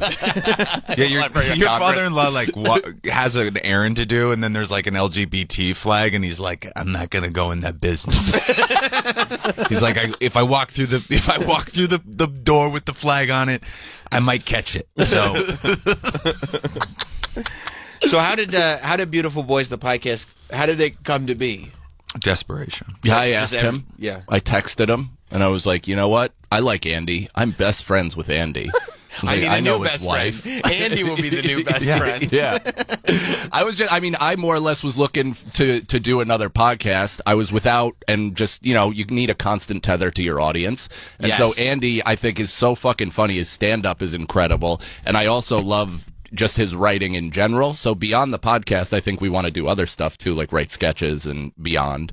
And so I just thought he was like, and one of the three comics that don't have a podcast right now. That's right. Right? Yeah. So it's like the fact that there's one that's open. It's like, know who's between friends? Andy. I think my mic needs Viagra. It like keeps on sagging. Does anybody know? I keep on thinking I'm hallucinating and trying to focus on you guys. Check that out. No, check that out. Is that happening in the comedy world? Like, because comedy podcasts are so prevalent. The wave has crested. Wait, no, I wasn't gonna ask that. But it's over. That's alarming for a new podcast. Yeah, no, it's building 7. Okay, it's coming down. It's coming right down. And it's controlled. Yeah, for sure. So, no, Theo Vaughn rigged the building. Theo Thermite Paint Vaughn. Yeah. So, no, I was more curious about like our friendships in comedy, because some of these friendships are being created around a podcast. Totally.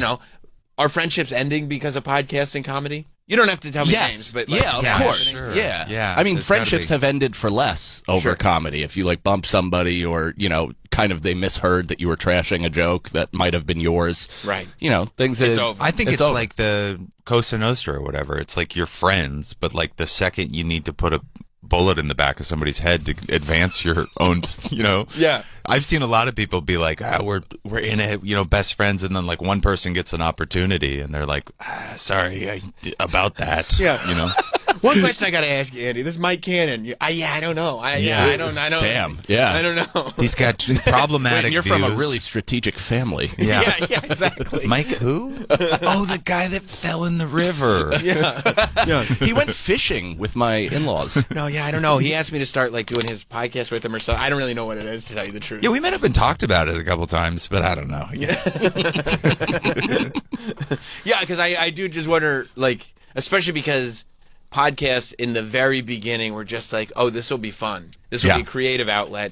And now it's such a business, especially because, comedians find out there are other comedians that are making real money. See, it's not even that, though. Okay. It's because we would obviously love to make real money. It's more about trying to sell. I don't know about Andy, but it's more about like selling tickets, getting that out there, and really like, I'm a stand-up, he's a stand-up. We want to keep that the main thing. Mm-hmm. But like, the real cost is like production cost. If you want a podcast now, it's no longer pressing record on your phone or like anything like that. We're audio only. He lucks out. But you know what I mean? Like, it's all that stuff. So you're technically operating in the red until you can make however much production costs, and then it can be fun. Right. Yeah, Right. I think the idea that you're going to like start a podcast and just get like a Patreon that, just pays for everything is pretty unrealistic, considering like how much there is out there. It's also like lightning in a bottle. It's like you don't know what people are going to be attracted to. So far, it hasn't been anything that I've made. Nor me. That's why combined, we will both be in debt. But I think the idea is just like that if you continually remind people that you're online, that they'll show up to your shows. So, right. It's I mean, it is that, hey, just so you all know, I exist. Yeah. Oh, exactly. I'm still alive. There's so much out there. I mean, there's like children out there that are doing, you know what I mean? Like children podcasters out there. Oh, 100%. I've seen some. They're actually kind of good. The snack kids or whatever they're called. Yeah. Hot Dog's been sending us clips of them. What are they? Snack Bros? Is that what it's called? Yeah, I don't know. I just keep sending these TikToks of like, hey, you like pepperoni pizza? Yeah, man. I mean, I like it, but it's not my favorite. I really like regular pizza more. They probably have $1 billion. Yeah. Yeah, because then you see like the first comment, NGL. This is kind of good conversation. Shit's deep, man. You're like, what? I like that. What? Like I've been like you're struggling for years. You're like, yeah, or you could just be a kid who likes pepperoni pizza. I guess that's fine too. There's so much stuff like that in comedy where you just see somebody do it and you're like, I mean, I missed the entire like clip thing where people started clipping their stand-up. I remember like in 2020 we're locked indoors, people started putting their stand-up and I was like, that is so stupid. Yeah, that makes no sense. We're gonna spell out our jokes so that people can read them. Like, how dumb is this? Right. And then meanwhile, like my friends are like, I'm playing the Orpheum Theater. I don't know what's more embarrassing though, you missing it or me being right on the pulse and still being where I'm at. I think that's just probably because you didn't align yourself with somebody evil. But now's your chance. Now's your chance. Yeah. I will. I have. Yeah, there is like, would you rather be like, oh, I was so stupid, I would have done well had I not missed this, or no, I got it and I still didn't do well. Yeah. I don't know which one is sleeps We better. just keep at night. pivoting. Yeah. I think there's a bunch of that in our past. Yeah. You know? It's a bummer because I do want to be an evil rich person. Like, that is like deep in my core. I want to be like just a fuck you, pay me kind of guy. Yeah. You've seen how appealing it is. Yeah, it seems great. Just to, like, my wife is a little bit fuck you, pay me. And I do have access to the family Uber account, but I don't dare take the black cars like her. She takes the black car everywhere. She does. Yeah, she's in the black car. It looks great. When I get to ride with her, oh man, that's nice. Andy gets a 2 different door color Taurus. Yeah. A cab shows up. I'm like, oh god. Yeah, I guess that showed up for me. I haven't called an Uber in New York City in a long time, and I called one and a yellow cab showed up, and I was like, what the fuck? It's so like annoying. the cab drivers are actually on Uber now because they're like, we're fucked. Yeah. Wow. They're staring at their medallion that they paid $1.5 million for. It's so like, insane. I guess I should get this Uber app. It literally is like $1 million investment. Yeah. And then all of a sudden a guy showed up in a Camry and he's like, I'll also drive you, you know? Yeah, like the thing was, it's like, I'll pay $1 million for this, but don't worry, I'll leave it to my kids. Yeah. And the kids are like, that's worthless. I don't want that. Sweet. I'll use that as a belt buckle. Yeah. What is this, like a kitsch kind of vintage thing? I'll put it on my desk. No, I think that they like won a court case where you have to have a medallion again to do Uber in Manhattan. Really? Yeah. And so that's No why. shit. Yeah. Wow. That's Smart. why you can see not why smart, you get a but- cab sometimes. Damn. It's All right. pretty annoying because they don't. I felt like the Ubers had a certain kind of, like rapport that you expected, where it was, a little bit more like professional. Yeah. And you get in the cab and they're like, we're back, baby. You know, I'm gonna call my cousin in Abominabad. I would rather that though than some fucking douche in a Tesla being like, so how do you want to take the Williamsburg Bridge or do you want to take? I'm like, you are the person with the car and the GPS. Yeah. Just get me there, dude. Right. That is the nice thing about comfort is you can be like, hey, don't talk to me. Yeah. You can do it before. Hey, please don't talk nice. to I me. don't know if I've ever done that. Yeah, but you got to do like the Uber, like. Just comfort. Once you get to comfort, Yeah. you can tell them to shut the fuck up. Yeah. So you don't have like with you and Rosebud, it's not like, hey, we're married. Everything we make is. She's very generous, but I, as a man, try not to. It's because you're both comics too, that you both know, like, this is what I bring in, this is what you bring in, like this is. No, bank accounts are a scorecard. It's not a together thing. It's who's doing better. Right. Whereas you can go home and be like, you don't understand. This is part of the comedy game. Like, you know, you make a little here, you make a little there. Sometimes you have your good times, sometimes your bad times. And Rosebud can be like, no. I understand. Yeah. I understand completely. Well, the worst part is that like TV writers get residuals, and especially for like a show. And I've dated a couple of actresses recently. Dude. That's cool, bro. Thank you. Yeah, dude. They also get residuals, and it's so depressing when you're like a comic and you're like, well, maybe I'll make the guarantee at the whatever the Chuckle Barn or whatever, and then you just like they just get a mail in the check, and it's like $13,000. Oh, they're playing the Lipitor commercial again. Great. That's awesome. Yeah, that would be cool if anytime a club on the road used your photo as like a paid advertisement, you could collect residuals. You probably should be able to. I mean, they're literally using your face as an New York Comedy Club here in Manhattan. Right. My face has been the goddamn paid ad for that for 17 years. Yeah, I think you're in all the cabs. Am I? Yeah, I think so. Oh, that's awesome. Jesus Christ. That's awesome. I think they play like a news story, like a fake news story as an ad. Oh, no. Mike Cannon. Yeah. Have you started judging other parents yet? We were talking at the beginning of the show, and I felt bad because I forgot that Travis only had one kid. Because I had said that I don't take people. Does that even count? That's what I said. I don't take How people. many do you have? It's really important. I got 3. I mean, you that's can't even beautiful. compete with me. Yeah, I can't. I got kids everywhere. That's As Bobby wild. put it, we have a nanny, so we're not even really parents. Oh, that's nice. Yeah. Bobby Kelly has figured out the parameters that to ensure that he's the only living parent. He's the only one that knows what's going on. Yeah. Your whole thing is a rigged system, dude. My kid's got armpit hair. Yeah. By the way, crazy. Bob's kid is like old enough now that he doesn't even get doesn't the need- parenting part is kind of over. Yeah. You know, and by the way, damage has been done. And if you've been around Bobby's kid, like he's clearly in charge. Oh yeah. You know what I mean? Like he's. I love that. We literally went to wrestling. Bob brought Max, and I brought Hot Dog, and Hot Dog is my video guy. He's not my son. Oh, okay. I thought you named your son Hot Dog. No. Okay. No, I named my video guy Hot Dog.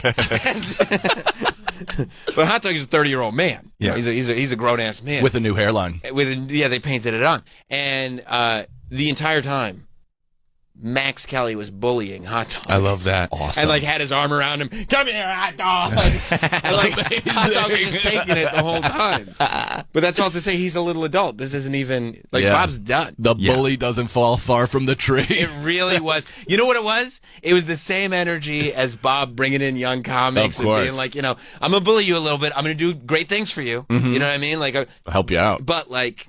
This It is comes at a price. Yeah, I'm going to be the Papa King the whole time. The shit runs uphill. Right. So do you feel like a greater sense of worthiness because you have 2 kids now? No, I also don't feel like I'm out of the mayhem yet. Like my son is 6 months old, so I still feel like completely underwater. Yeah, you got a bad mix. No offense, but No, You mean genetically? no. Well, that too. Italian and you Irish could see it don't when do he's it. just standing. But no, he's got a 5-year-old, and then he's got an infant, and the 5-year-old's just spends at least 4 hours a day just punching him directly in the balls. Yeah. Really? Yeah. Other times he's trying to. I went out. We all had like a play date kind of thing. Yeah. Meet our new best friend day. Yeah, and so we went up We to. should do things together. Exactly. Our wives actually do like each other, which is good. It's great. Nicole love did this. the flowers for, I think, our wedding. I think so, and, our, what's that called? Shower? Baby shower? Mm-hmm. But his son just the whole time was like, Dad, quit being gay. Let me punch you in the balls. Yeah.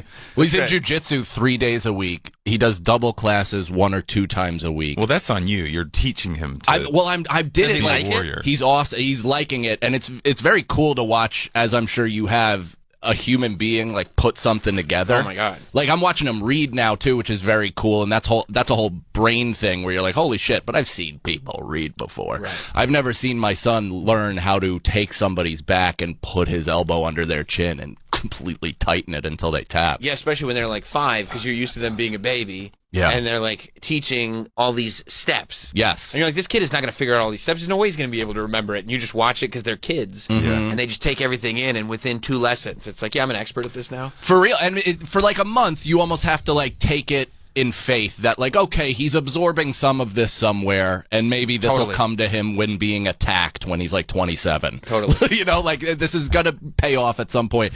And then out of nowhere, they become coordinated human beings. And you're like, holy shit, that's fucking... And he just came off the mat and was like, Dad, I figured it out. I can just do all the moves one after another. I don't have to stop after one. I'll just do them all. That's and I was like, awesome. that's exactly right. Yeah. Dude, you're going to regret this so much when he's 17 and you catch him sneaking out and he puts you to sleep. Time to go to bed, Dad. Yeah, it's going to be tough. But, you know, I'm going to beg him for mercy. Yeah. How much of the childcare are you responsible for? A good amount. I mean, we're Tetrising our schedule now. Like my wife is she owns her own business, so she has a lot of flexibility too. We're doing stacked pod days because we're both dads, so we have to figure out the schedule. We have other stuff going on. So I'm, 2 weeks ago I was with both kids when my son had the break for the winter for the full week, and my wife had work. And I was writing a wedding. I was officiating a wedding, and I drew a picture of Sabrina Carpenter. Was it a good picture? Ask Andy. I jerked off. That's all right. It had to be a good picture then. So, yeah. Crayon and ink, dude. Yeah. It's fucking It sick. actually You wanna it was see it? impressive. I It do. like reminds me of a guy at a wedding who does the caricatures. Yes. Like it's pretty professional. It looks Thanks, it man. looks good. It was, I would say, Mateo Lane level. Wow. Mateo Lane is sick at drawing. Yeah, it's He's like, sick. Honestly, yeah, he's sick at it's everything. pretty good. He is really good. At I'm gonna try to everything. He's find the this. best. Everything. The guy that I did it for too was like kind of barely impressed. He was like, "Oh, good." Like my wife, You're like, I'm not even a drawer like that. No, And I I'm did not. this. And my wife volunteered me for it as if I wasn't like the primary caretaker, writing the wedding and also doing stand up at night, all this shit. And she's like, "You got this, right?" I also kind of can't believe that you're both. I mean, that's great. Not That's bad. really, right? really This good. is a fucking. Look how good that is, Travis. That's really good. That's not Yeah, bad, right? I'm impressed. See that, You want Danielle? this? You want it to tweet? All right. Now, if you can belt out some tunes from Les Mis like Mateo Lane can, No. Yeah. then Can you? Then you'd impress me. I sang All I Ask of You from Phantom of the Opera for my 7th grade talent show with another girl. She was an 8th grader. Nice, dude. I fucked up on the first word too, or first line, and I said "fuck" into the mic and got a huge laugh. And I was like, "That's what I'm doing for the rest of my life." I'm singing. Yeah, I could just say "fuck." I never did any of that. I never Really? did any school theater. I did one play in all of school, and it was an all-black rendition of The Wizard of Oz. Wizard of the Oz. Duh, Oz. The Oz. Wizard of Oz. Was it The Wiz? I think was it was some like an adaptation that Probably The a Wiz. black playwright did. The Whistler. But I was the dog. I was Toto. There was two white cast members. I was the Dude. dog, and the other did one that was on the purpose. witch. That's the best. That's the best that they made the whites, the dog, and the witch. Yeah, it was great. And also, It just fits your vocal range. I don't know. there was a dance number. We all had to do a dance number. How'd you like do? a hip hop. On four, like on hands and knees, you had to do it, or you were on your feet. A dance number? Why would you say Well, you on were a four? dog. Dogs- Oh, no, I wasn't That's a fair ever question. on four. That's a fair question, right? Dogs are on all fours generally. Oh, Yeah. so you were you were a Mog, like John Candy in Spaceballs. Yeah, exactly. Yes. I was so confused for a while. I was like, why do you think I'm on all fours? How do you think people dance? I think I've had too much coffee, and my brain is just firing on a lot of. There was a randoms. moment last night when we did Story Wars when Mike leaned into me off mic and said, I think I've gotten far too high for this. It was a brief moment. It was a quick avalanche, and then I kind of shaped up, and I was like, all right, Yeah. I'm back. But man, that felt slippery for a minute. Uh-oh. I was in On the Town, the musical, Frank Sinatra and I forget who movie, but I had 9 costume changes. What a Rockland County childhood Bro, I was thinking the performance. exact New same York, thing. New York, a hell of a town. The Bronx is up, only- but the battery's down. The people ride in a hole in the ground. New York, New York. You still got it, dude. Thanks, man. Danielle is a I got theater kid. I mean, she's a performer. No shit. I used She to hit us sing. with some Ariana Grande before you walked in. Oh, breathy. It was excellent and actually much better than Dude, I used better to, than that. I used Much to better. sing duets with my sister for company. I've told you this. Yeah. Yeah, but not voluntary, musical like theater. your parents made you. I mean, but you wanted to. I was sliding across the wood floor like Tom Cruise in Risky Business. I was like, yeah, I guess, sure. Yeah. Anyway, let me take off my pants and put on this Listen, dress Jesus, shirt. I don't like what I see. I just think it's so funny that You and your sister. the suburbs of New York, you guys like hang on to New York. Like, Yeah. it's just so. In Seattle, if you leave Seattle, it's just people that are like, we're in the woods now, and the government's trying to take our guns, But in New York State, you like go like 30 miles north, and everybody's like, Frank Sinatra, the good old days, the Rat Pack. Here I am in my cul-de-sac with my asbestos home. But then I ask them to go into New York, and they're like, no, It's full of animals.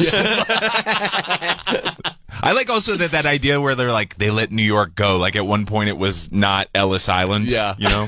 they gave it back to all the animals. Yeah, when was it the modern like the model New York that people are kind of talking about? 'Cause it was always 1950. But even that, there was always gang violence and shit like that. I mean, I haven't seen that movie Gangs of New York. That was from way before. That was from way before. That movie was good, besides the miscasting of Cameron Diaz. Oh, I mean, yeah. she's just That's not a an fair Irish take. woman. Yep, She's a that's a- spicy yep. fucking Latina. Yep. Is she? Yeah. Oh, Diaz. Diaz, Yeah, that yeah. makes sense. Yeah. And she's got a thumping butt, even though she's a string bean. Yeah. Good. You and your Cameron Diaz I takes love. are on Dude, point. The Mask. When Jim Carrey shook her hand too hard and her tits jiggled, I got like the most fucking rock hard bone. It was Sounds a like my life-changer. Instagram algorithm. I also always wonder, like, when people have stories like that, like, my parents made me and my sister come in and perform for company. Yeah.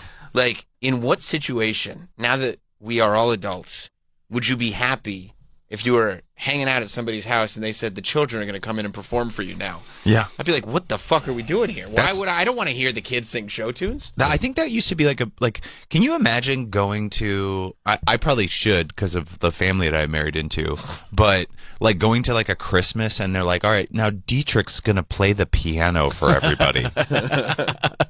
Did all the power just shut off? Yeah, well, you brought up your family again. The Illuminati was They were like, that's we enough. can't get this Struck going out the there. building That's with a enough. lightning bolt. Enough.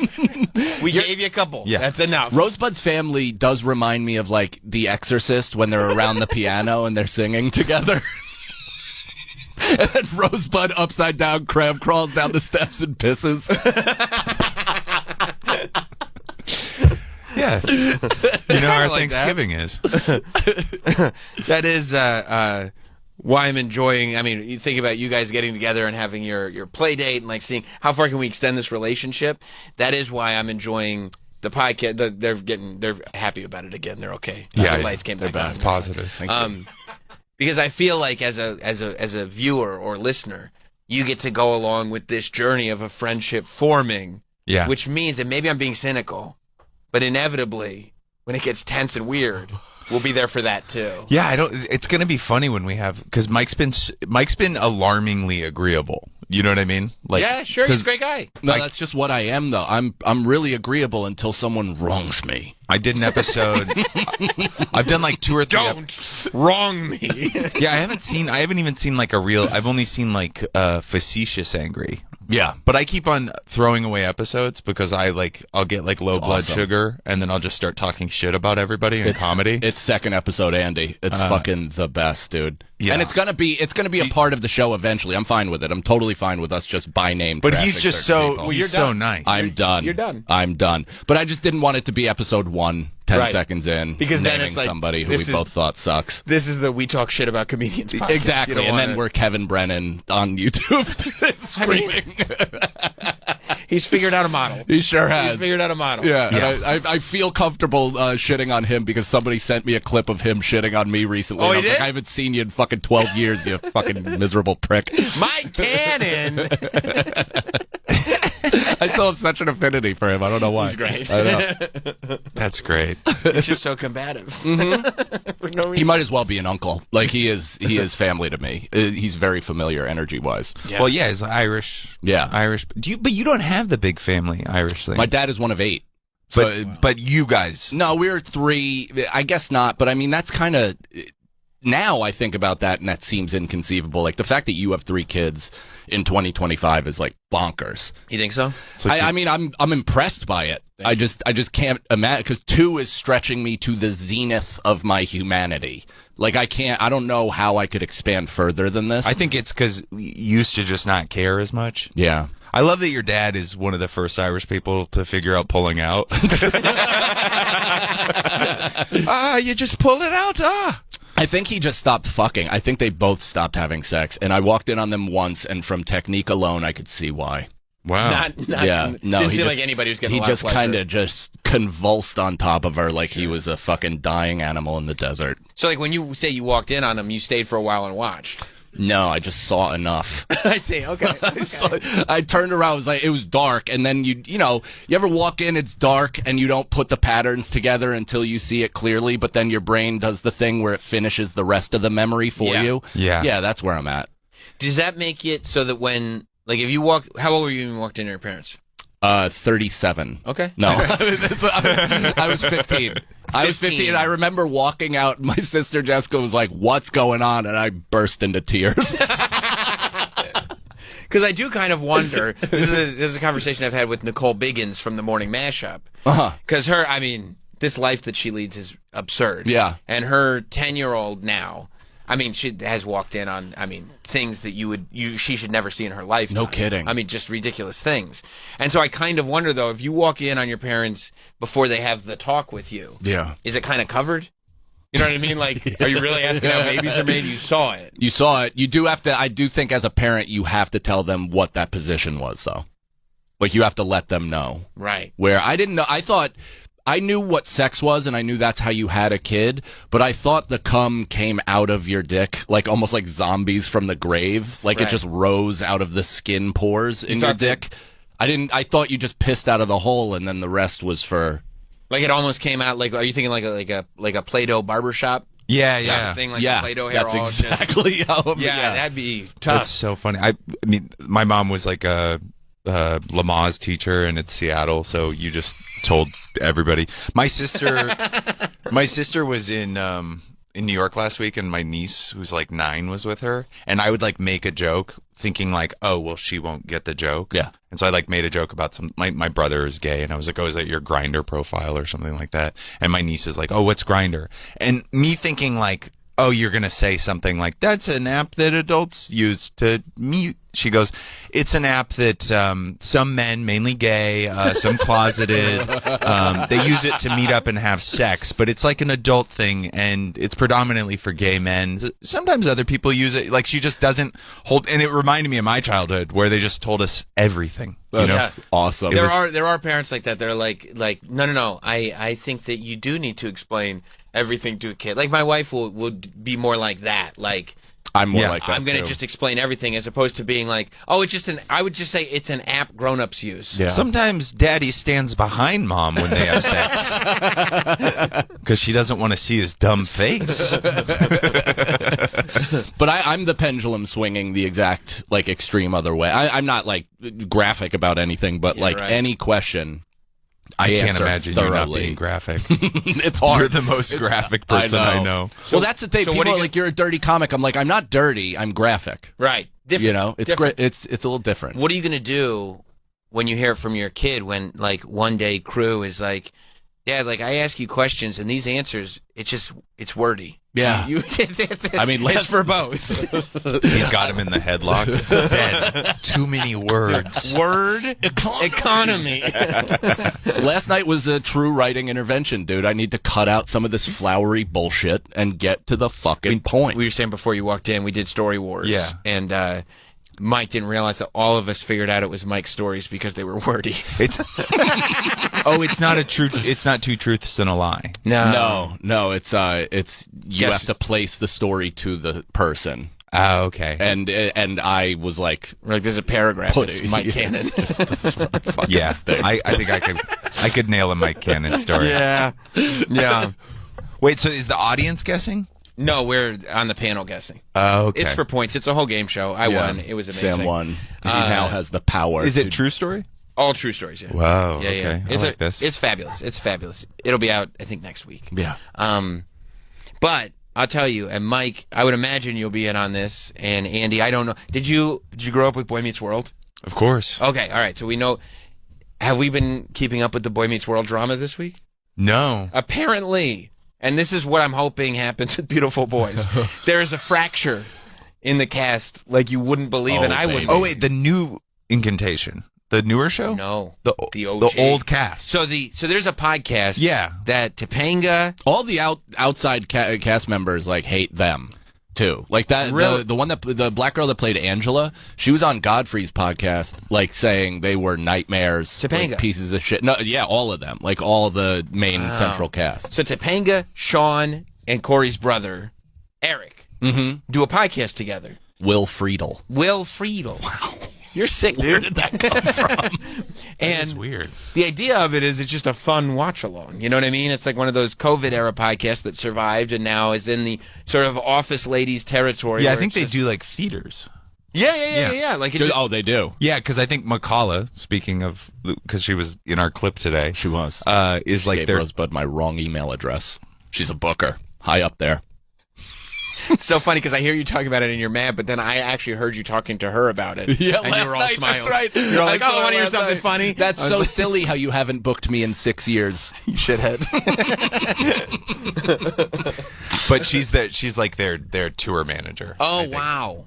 Yeah, so they had Maitland Ward on. That's her name, right? Maitland Yes. Ward? So Maitland Ward played the girl that lived with Corey's brother and Corey's brother's friend in the apartment. The And, Lawrence brother. Can I see the Lawrence her? brother. She went into porn. Redhead. She was super hot during the show. Yes. Oh man. Yes, as A soon hot as you redhead. see her, That's Yeah. trouble.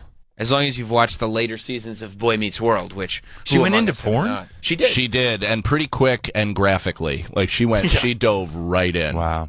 Yeah. So do we have a picture of Maitland Ward?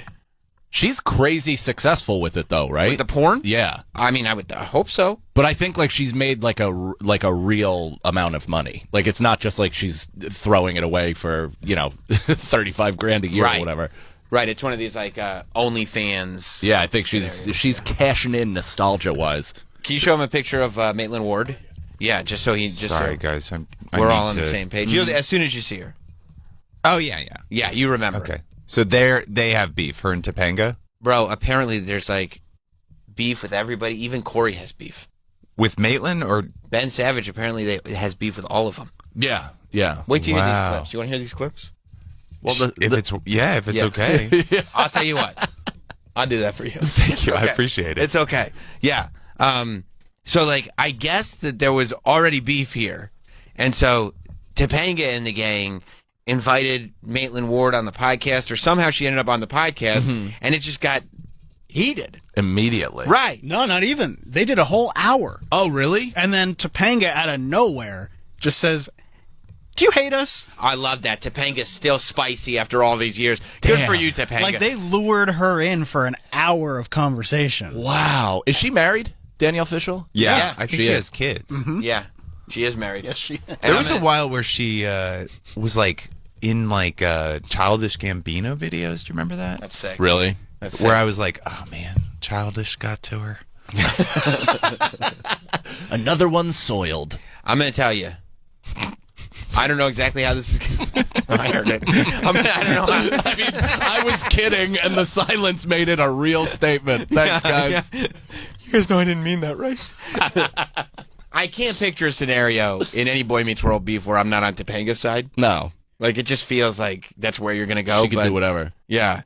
But this is the moment, an hour into the conversation, where Topanga's like, enough of this bullshit. Do you hate us? Damn, I love it. Yeah, listen. To around the time, let's say 2022, when we start our podcast, Pod Meets World. Maybe a more broad, general question for you is: do you hate us? No, shit. I don't hate you. I Okay. don't hate you. I think that you hate me because you wouldn't speak to me on That's Maitland. when we would go to Girl Meets World and everything, and Okay. that was hurtful. That was Okay, I wouldn't speak to you. no, I did talk to you. no, not really, not really. Unfriended me on Facebook. I did Isn't not. Can you pause for a moment? Isn't it great? that like there's this kind of drama going on with the in 2025 with the Boy Meets World cast that they're like, excuse me, bitch, you unfriended me on Facebook. It's like nice to know, you know, Us Weekly has been telling us for a long time that stars are just like us. I've heard that. But it's really nice to be proven that on a daily basis. Like between this, Will Smith slapping Chris Rock, proving that even 100 millionaires read the comments. Yeah. You know what I mean? Isn't Like, that great? all of these people are exactly like everybody else, petty as shit, unfriending each other, pretending it doesn't mean anything. Even Danielle Fishel's voice right there. Dude, oh my God, I don't know if that was my wife or something, but like something crept into my fucking spine that made me want to put my fist through a wall. Yeah, I know. I heard Topanga going, Corey. I just think it's so funny. Unfriend you all. Oh, go ahead. Sorry, I didn't mean to ruin that. Just everything you just said would not have made sense when the show was on. You were like unfriended Facebook. Did not exist. A podcast. Who the hell? Like you could never imagine.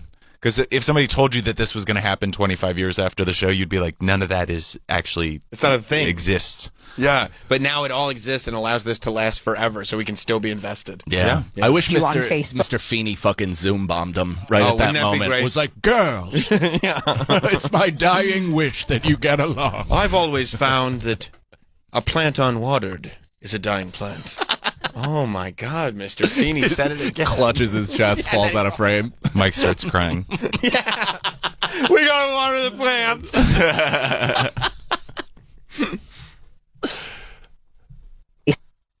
Facebook. I don't know. I truly don't know how that happened. And when you went public and said that you had sent me a message, I did send you a on Facebook around the time that I got married the first time in 2013. Yes. You sent it to Will. You told Will, I sent Danielle this message. Yeah. She didn't respond to me. I am not a Facebook person. I barely ever use Facebook. As a matter of fact, the only thing I do on Facebook is now that Instagram allows you to post the things you post on Instagram on Facebook, I have that toggle on. So whatever I post on Instagram goes to Facebook. But I mean, this is like if your wife is telling you why she has an issue with one of her friends. Yeah. And we're way past the point of I've completely tuned out. It's like, crazy. I don't know what you're talking about anymore. Yeah. Like you're just all these, and then I did this, and I'm like, can't you just let all of that go? Cause dude, also show we're getting fucking old, man. Like this is old people shit. This is an old conversation. I've watched my in-laws and aunts and uncles have this same exact conversation at the fucking table. And it's like, are we now the new 65-year-olds? Like, this is what we're bitching about? Yep. We're close. Yeah. We're getting there. I know. Yeah, we're closer than we're not. Because it's funny, I don't even think anybody under 30 does Facebook anymore, right? Like, they probably don't even have Facebook accounts. I don't know. Now that they don't have fact checkers, the kids are coming back. Those pesky checkers. All my MAGA youths are coming back. That's right. Oh, yeah. Let's skip to around 107, 107.40 when I'm Maitland. I'm on Maitland's side right now. Really? I am because I get it. Danielle Fishel is pissed. I think you're just reacting to the fact that Danielle Fishel's gaslighting her. And the voice. Yeah, it's I'm going to tell you the bringing up truth. something. I'm still on Topanga's side. Okay. But also, I'm straight up, I stopped listening halfway through the clip. Yeah, me too. That's why I was like, we got to stop this clip because I was like, I don't know. I've checked out. Yeah, I started thinking about. I felt disoriented. Yeah. Like it was a frag grenade of a voice. Right. So I hate that. So this is now because I'm on Topanga's side, but I don't think Maitland's lying. No. You know? I think she's I think that there might be a Mean Girls power club of Topanga, Corey's brother, and Sean. It's possible. 100%. 100%. Didn't the brother, the Lawrence brother, call out pedophiles in Hollywood too? Yeah, there's a lot going on with the whole cast. Yeah. There's a lot going on. So let's get back to why Maitland thinks that Danielle has a problem.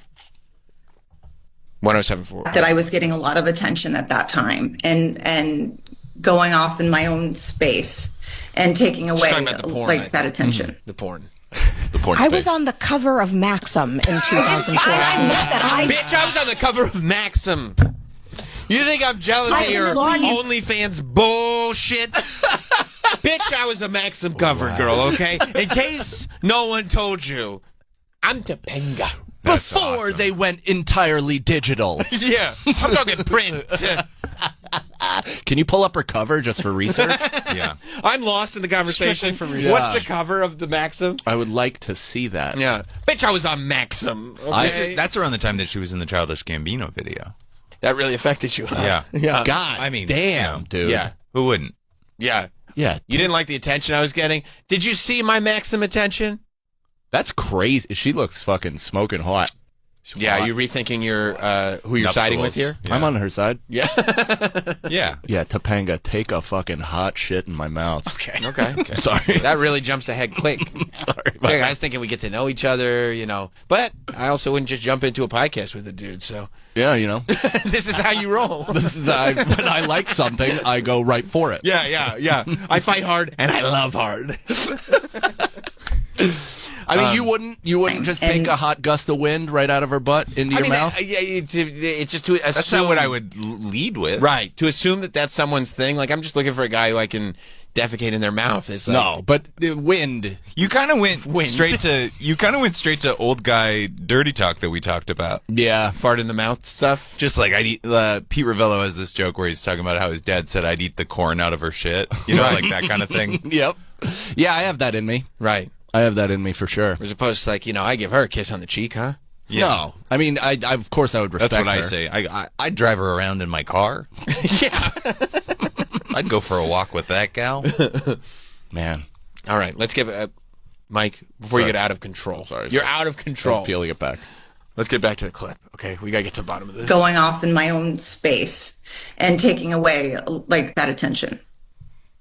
I was on the cover of Maxim in 2014. I definitely that. But I wasn't in any way upset. I didn't think you were. It was two totally different spaces. I didn't know why you were upset. That's what I mean. I didn't know why you were. That's only what I get. But you just told me right now why I was upset. You were saying before you didn't know why I was upset, for sure. No, I but never. Now you just said that's what I thought. Maybe that's what you guessed then. Back then. Is what you're saying? Yes. Back then I was thinking maybe that's it. Maybe she's back then. Not like I'm like got it. I thought you were saying that now that's what it was, and I was like, okay. No, I totally understand. Can I tell you something? Yeah. I just figured something out. I just figured out why my wife sometimes looks at me exhausted and says, "You're impossible to argue with." Mm-hmm. I go full Topanga. Wow, Topanga's got some good points. I go full Topanga. Yeah. I go, wait a minute. What did you just say? And do you remember what you said 3 weeks ago? That's right. And my wife is like, at the height of this argument with all this emotion, no, I do not remember exactly what I said 3 weeks ago. And I go, well, you contradicted yourself. That's what I hate that you're not allowed, like in healthy fighting, you're not supposed to bring up the past. I know. Every fight's, and I'm like, what? That's not how court works. It's also what creates the reality of the current situation. Yeah. It's like the context matters because you already laid out the context, and that's why I'm pissed at this. But by the way, I'm the exact same way as you. Like, I'm in my head, I'm like, that's not how, like, we should do this how court works. Yeah. Were you talking about evidence? I'm not allowed to and the person present evidence? The person you're arguing with is like, actually, what we're doing here is an extremely emotional issue, and court is known for the non-emotionality. I feel that way about gaslighting. Like, I think it's totally reasonable to gaslight because you're not hitting them. You're hurting them with your words. That's Mike, a progressive, intentional thing. You have come on here multiple times. I feel like every time you come on here, you try to get us on your side of your pro-gaslighting stance, and we always go, you sound like a piece of shit right now, and then you kind of go into your shell a little bit because you realize you haven't won us over. Gaslighting is I just can't believe that This is not you're the talking first or second time. No, I thought I had a vulnerability in Sam because he was talking about bringing up stuff from the past. You I'm thought like, you could that, finally get him. that Have you is gone what pro, I'm talking about. He's kind gone of. pro gaslighting every episode? I mean, he multiple times has come into this studio and gone pro gaslighting. It's not even and every time the room turns on him. Not as its own, like it shouldn't be your only tool, but it should be in your belt. Danielle, you think that people should be able to? No gaslighting. No yeah, gaslighting. I mean she's a woman. Okay, Troy. I thought he was out this week. I mean, he's also argued that gaslighting is not even a thing. Like that's just. Oh, that's true. That's it's true. created by people losing arguments. That's gaslighting. That's gaslighting. Yeah, I mean, I love this. That was where his premise started. He's been slowly developing. You guys hurt people. You know. That's right. You did come in here and say, I'm pretty sure gaslighting is not real. It's not. Which you had nobody on your side, and now you're saying gaslighting is real, but it's technically good. And again, everybody's like, what the fuck are you talking about, dude? Interesting to bring Israel into this. Wow. Is he gaslighting me? Wow.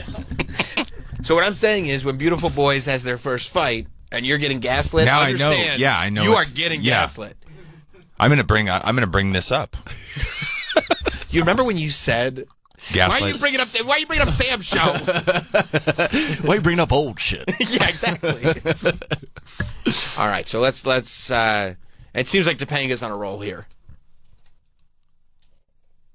I'm sorry, I was listening. Did you want to keep going? Or do you want to jump to the Ben stuff? What do you think we should do? I think we should jump to the Ben stuff. Okay, because now, after the Ben stuff, they just really go off the rails. No shit. They don't Wait, really. It gets crazy. Wait, is Ben on the show? Ben Savage? No. He never shows up. No, that's Corey. That's the boy. Aren't they also like kind of him and his brother are a little on the outskirts of showbiz because of some Fred Savage? Yeah, like he was sketchy on some sets. I know that Me Fred Too- Savage had a Me Too good. wise He had like a good directing career going for Always Sunny. He was Always Sunny, and a couple other things. Yeah. I think he I did. feel like there might have been a pretty Fred well. Savage. There was a Me Too thing with him, and then there was also like a harassment thing with Ben or something. There was a Fred Savage documentary? No, he was. Wasn't he in Quiet on Set?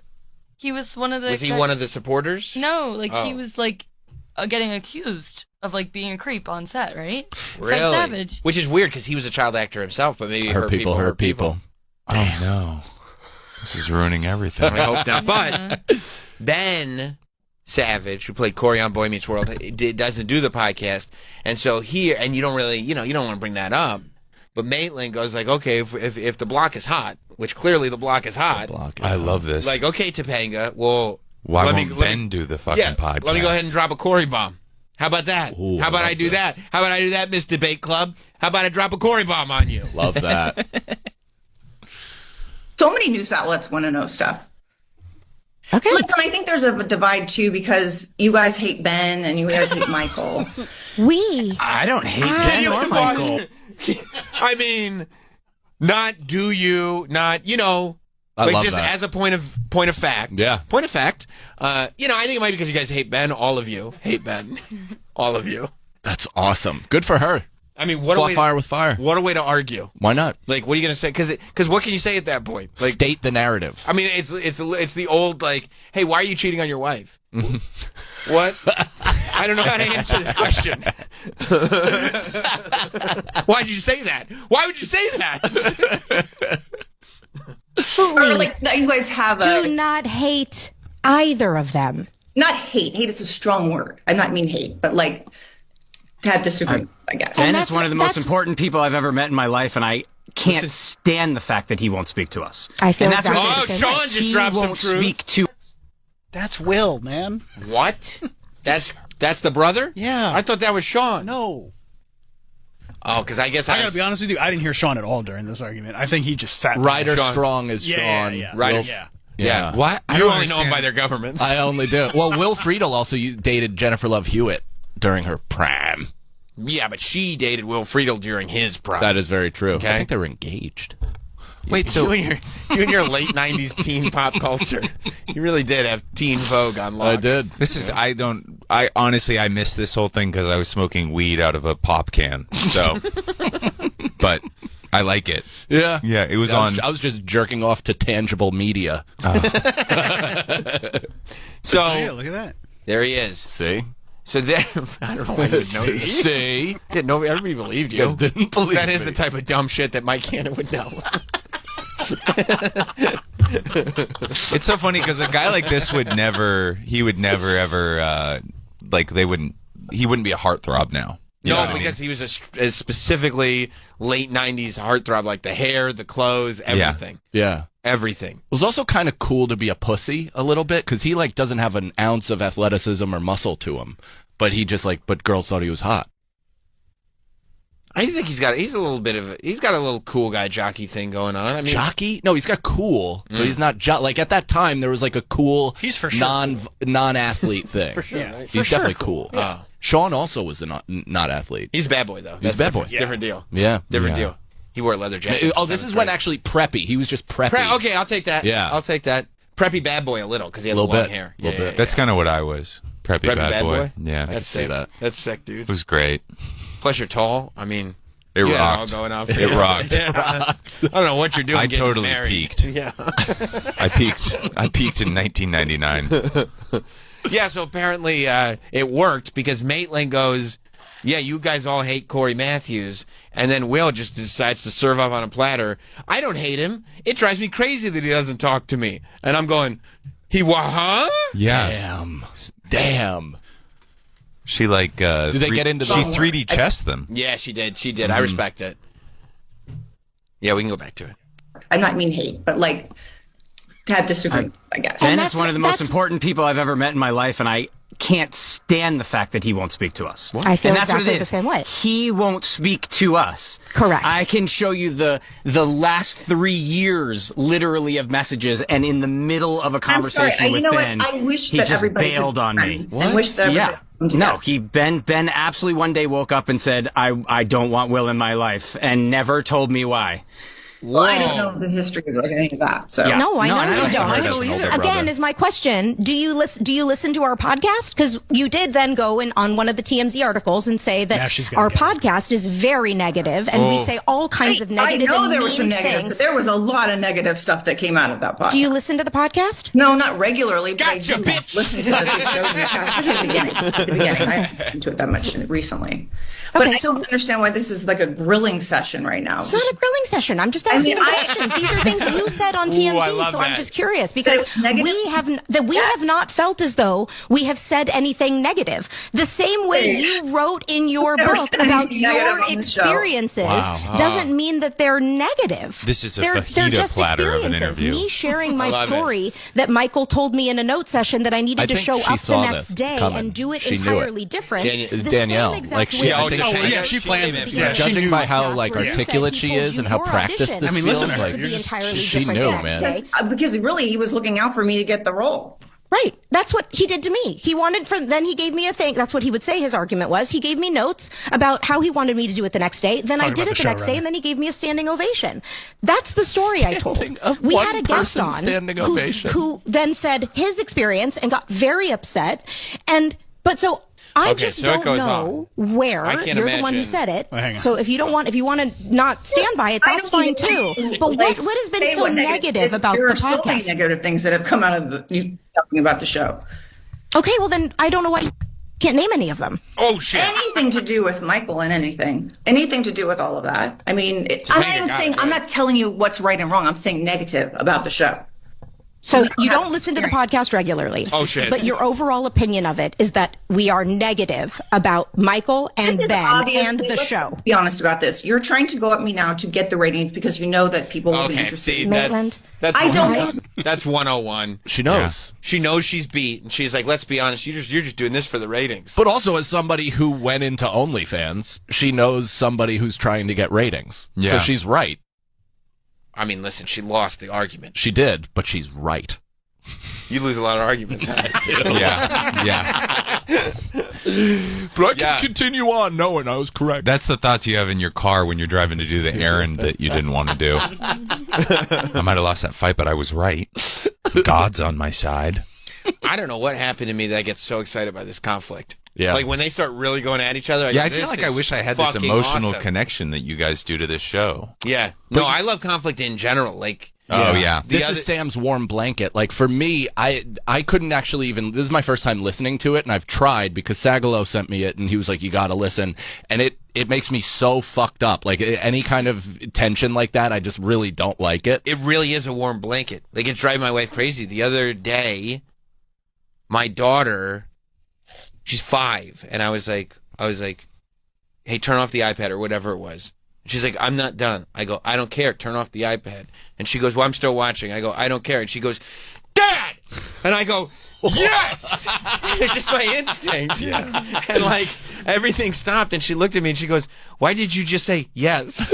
And I go, because, baby, I don't know. I love that what you just did. And then my wife is going, what are you doing? She's going to do that again. You got to stop. I go, no. Right. This is great. Awesome. This is great. I don't know what's going on. But her getting all fiery, I was like, yes. Yeah. This is exactly what you want. Yeah. Damn right. Yeah, I don't know. I love You're it. a great girl, Dad. I love. Yeah. Tell me how stupid I am. Yeah, no, it's good stuff. I love the tension. I love people coming into a fight. You know what I loved about this? That Topanga was like, not only am I not avoiding this, I'm going deeper. I'm going in head first, and I'm prepared. It gets me. I get very excited by it. It was like a court case. It was like she had like a whole counter, like just ready. Right. And guess what I used to love watching growing up? All the court shows. People's Court. Really? Judge Growing Judy. up? All those? Yes. Wow. Yes. When they come, I'd be like 3 o'clock. The court shows come on. I'd be like, yeah, we're watching all of them. These are great. Everybody's got these small claims and they're bickering with each other. Damn, your parents were never home. Yeah, Judge Wapner raised me. Oh, wow. Listen, we're not at the point yet where we're getting fights like that on Beautiful Boys. No. But we're having a lot of fun. We'll get. I mean, it'll probably not be us. It'll be us like having Feeney on or somebody like that. Oh yeah, that's what you got to do. And I'll go, Feeney, why do you hate Mike? Yeah, you got to bring in. I don't hate Mike. Feeney and I already have a huge fight online somewhere. It was called the Great TikTok Fight of 2020 on Irish Goodbye Podcast. I'm not sure if it's still on YouTube, but it was him and I, me mostly screaming at him because he was trying to keep TikTok a secret. Like that he had a TikTok? Like that the app TikTok. He was trying to keep it from like other comics jumping on because he had gained a following on it and he was worried in its early days, and he didn't want to oversaturate it with stand-up. So he was like telling me to like keep it hush hush, and I fucking flipped out. I lost my mind on the podcast. Love keep it hush hush. Yeah, I was like, millions of people have already downloaded this app. I don't understand this conversation. I was like, this is why New York comedians are failing, because we're just keeping things apart, keeping us away from things. LA is putting their arms across each other, really working together as a team, and you're just I just like snapped. You know what my favorite part I quit of the this podcast. is? You quit the podcast after I that? walked out, quit the podcast, and then like because I was gonna fight him, I was gonna jump over the table and fight him, and then I said if I don't, or not do that, I have to quit. And then I walked out, and then I walked back in embarrassed a little later. Is that video? Yeah, somewhere. What's it called? The Great TikTok Fight of 2020. It's somewhere. I'll be searching for it. Yeah. Yeah, that's amazing. And you know what I love about it? As you describe it, all the feelings are still there. Everything is at the surface, dude. I've gotten over nothing. Yeah. It sucks. It does? It sucks. The other day, I thought I like got over my Great Depression and this whole thing, and then just like a reminder of the thing that caused it, or at least was the straw that broke the camel's back that like really brought me down, came up again, and I was just right back into square one, and I got more mad. Like, instead of feeling the sadness of that, I felt anger about feeling sad again because I had thought I'd beaten it. Yeah. And then I got mad at myself and spiraled into a whole web of sad after that. And then, finally fixed my cold plunge. I was going to say the cold plunge is still working, though. No, I got it back. I broke it accidentally with a hammer trying to